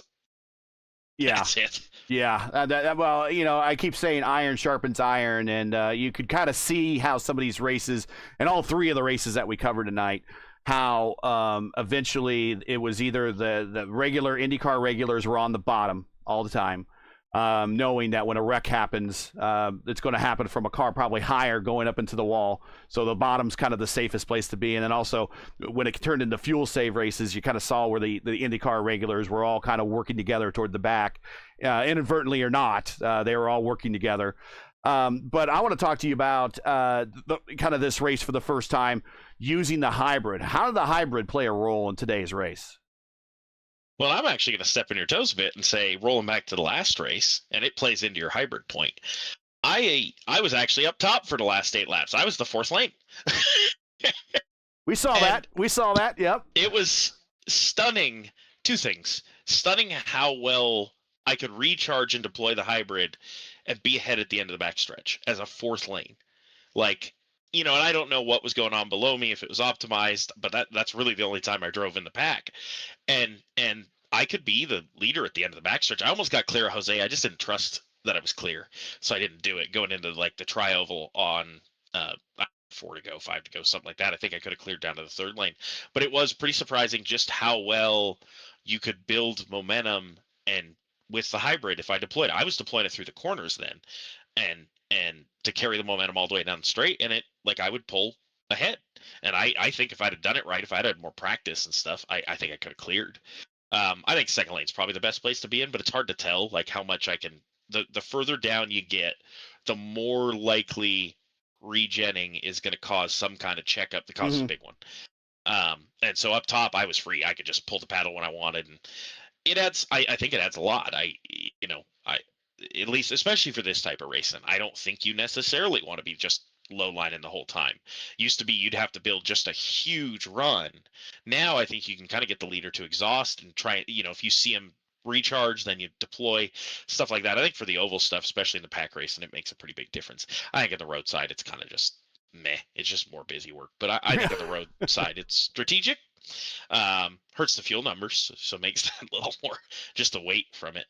So it was a lot of fun. I had more fun in the first race. This one was just kind of, okay, am I making the number? How good can I do? And I struggle with stack ups and trying to be smooth. And, someone like Rob, Rob's absurd at that, being able to just tuck up right against someone's wing.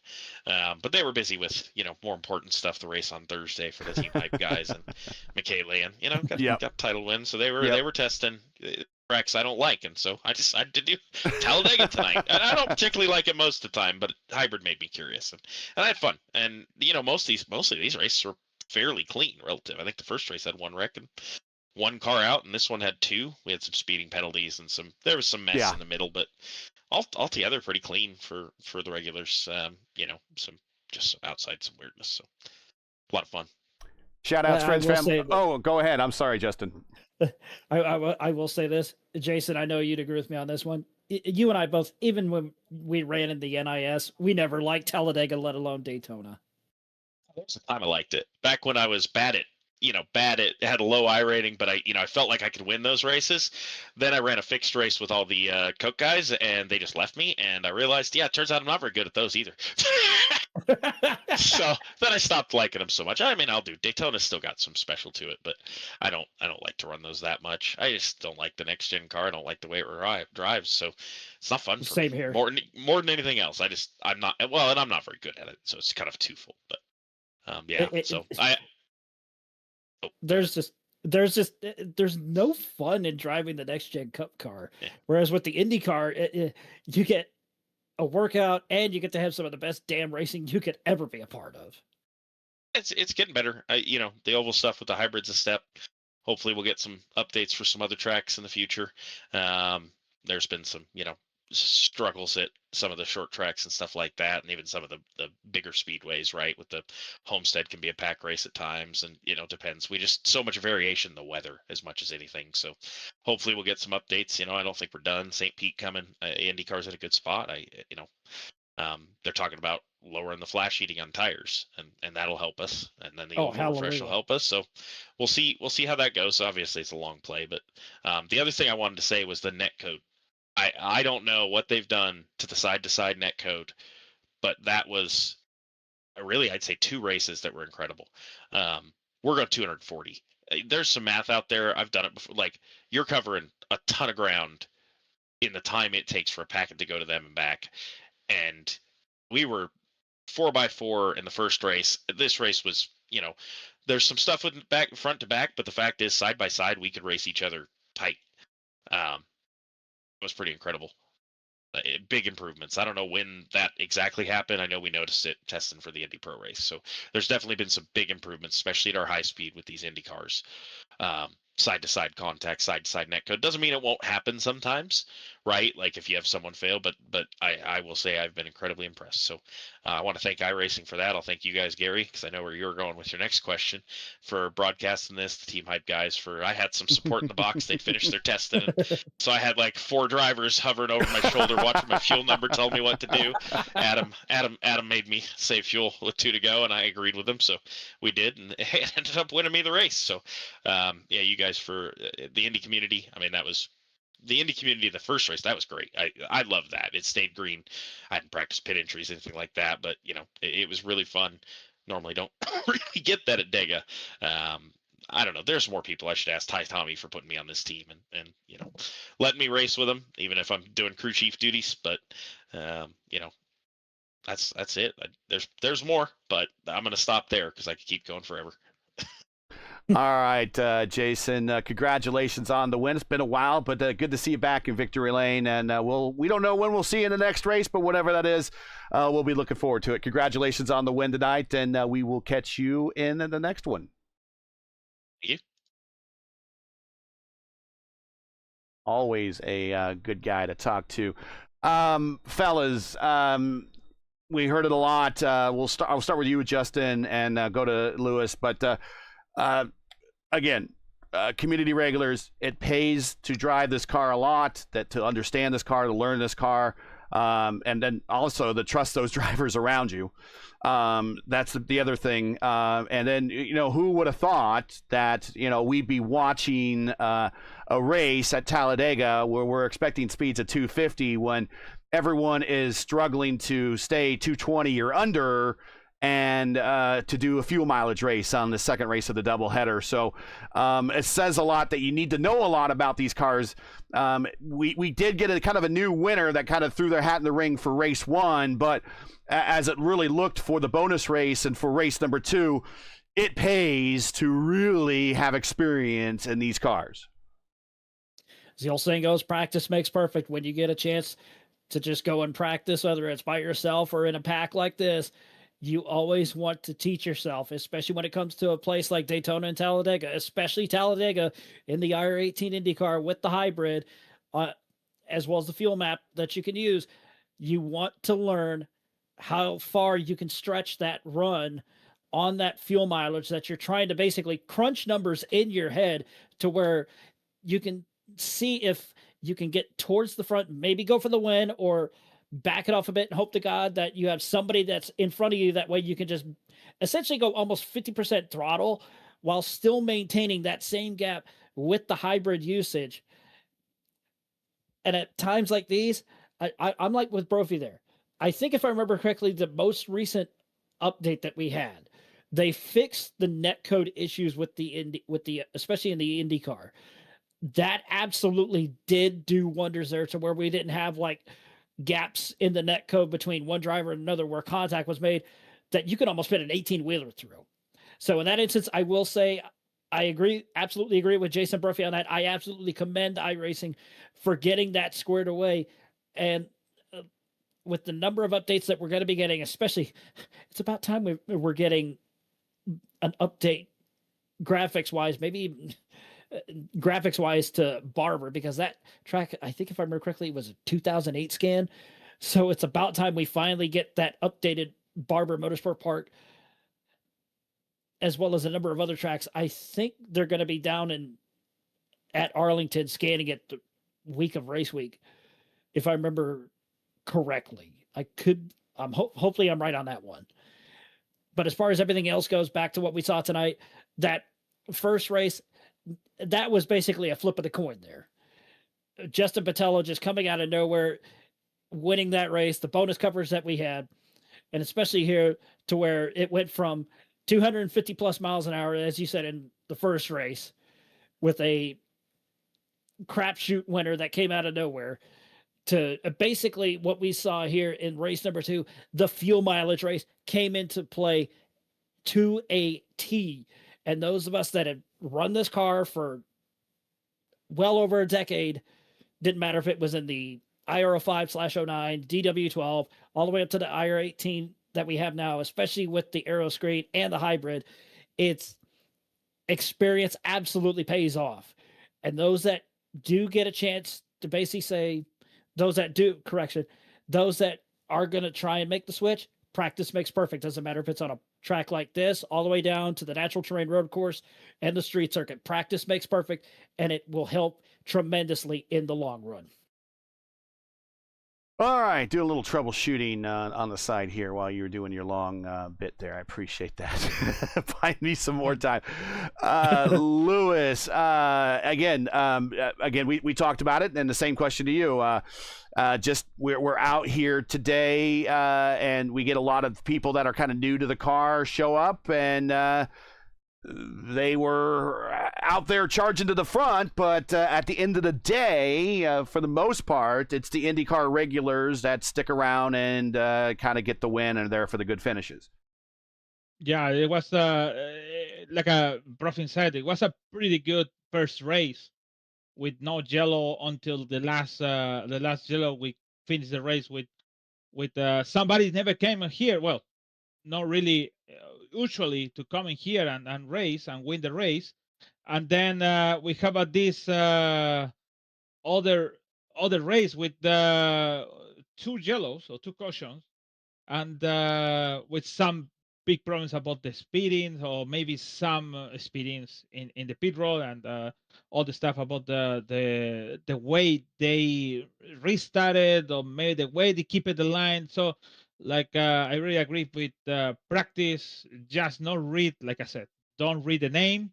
You just practice before, because I think the IndyCar car, the IndyCar car, or the open wheel IndyCar, is not like 10 or 15 years ago, or in the time when we have the IR05. It's just full throttle and nothing else. It's not like that anymore. It's not like when they came the IR18 or DW12, AR18, or now the iRacing. It's really completely different, with more stuff to do, even with the super speedway. So it's getting more dangerous, actually. With the super speedway, it's more dangerous because you're going 250 and somebody is going 220 because they recharge and all the stuff. So it was a good race. It was a good night, actually. Long night, but it was really entertainment. Talking about mean things, and in the middle, the second race, and now the big race with Brofin and Justin Botello winning these 2 races. So next one, Auto Club. So we still in our mean stuff. This is our mean super speedway, and it's not mean, but it's still our super speedway in our round. So yeah, good for that. Matt Halliburton is the leader for 1 week. Let's see what happens next week. And you and me, Gary, see you this Thursday, 7:45 in ERL Elite Racing Network channel for the ERL P1 IndyCar Championship. Yep, be at Silverstone. Yes. Well, that's it for tonight. Once again, your podium here from Talladega. Race 1 is Justin Botello, Trey Shadid, Ben White. Your podium for Race 2, Jason Brophy, Lilac Zier, and Brendan Lichtenberg. And we'll shout out Stephen Lee for winning our bonus coverage in that middle race we showed you. Join us again next week for Round 8, Week 8 of Season 1 of 2026 of the IndyCar Oval Series. Tuesday night top split as the teams and drivers head to Auto Club Speedway in Fontana for yet another open wheel pack race spectacular. Coverage will start around 7:15 p.m. Eastern time, again at 7:15 p.m. Eastern. Remember, as always, for the correct broadcast time in your area, you can find everything right here at YouTube at youtube.com/@P1 Broadcasting. Hey, we love bringing these races to you, but not easy. Required time and money to produce. If you share a passion for the sport of IndyCar and have enjoyed our coverage of the IndyCar Oval Series Tuesday night top split, please take time to visit our GoFundMe page. The link is in the description, and donate to our 2026 broadcast fund. We realize times are tough, so any contribution would be greatly appreciated. We thank you for watching and making this part of your Tuesday evenings each and every week. Now, as you know, the YouTube algorithm game is not easy, so please help support P1 with the weekly grind. Leave a comment below. Let us know what you thought of tonight's race. If you enjoyed tonight's coverage, support us by smashing like in the video. If you're new, click subscribe, and while you're at it, hit the bell for weekly reminders so don't miss out on more of P1's other iRacing programming, including right now. I guess you could go back and watch the iRacing Indy Next Oval Series. They were at Indianapolis Raceway Park. But right now, if you hit stop of the stream, you'll be automatically redirected to round 3 of season 20 of one of the longest running IndyCar leagues on all of iRacing. It's the Area 51 IndyCar Series. They will be at Atlanta. So you'll find the Indy Next stream on our channel right now, or if you just stand by and wait, you'll be redirected automatically to Area 51 as soon as I hit stop on the stream. Hey, promotional considerations paid for by the following. SimWrap Market is your go-to source for iRacing paint templates and broadcast resources. From clean base liveries to pro-level design assets, SimWrap Market is everything you need to build your brand on track. Visit simwrapmarket.com. Download, customize, race. Track cams for this race are provided by Whiplash Sim Cams. Get the most out of your iRacing experience with Whiplash Sim Cams. To learn more about Whiplash, like them on Facebook. You can follow them on X and Instagram. All the links you need are in the description. For business inquiries, to learn more about P1 and what we do, like us on Facebook. You can follow us on X and Instagram. You can follow all of our social links on Linktree. You can check those out in the description. So, for Justin Petschauer with half a voice, but full effort. Half voice, full effort. Luis Gonzalez Nunez always with full effort. Everyone here at P1, I'm Gary Gotzo saying all good night and thanks for watching. And all of our men and women serving in the military and as first responders, Godspeed, God bless, and come home safe. Catch us again right here next week at Auto Club Speedway in Fontana for the next race of the IndyCar Oval Series Tuesday night top split right here on P1. Until then, stand by for Area 51 from Atlanta. We'll see ya.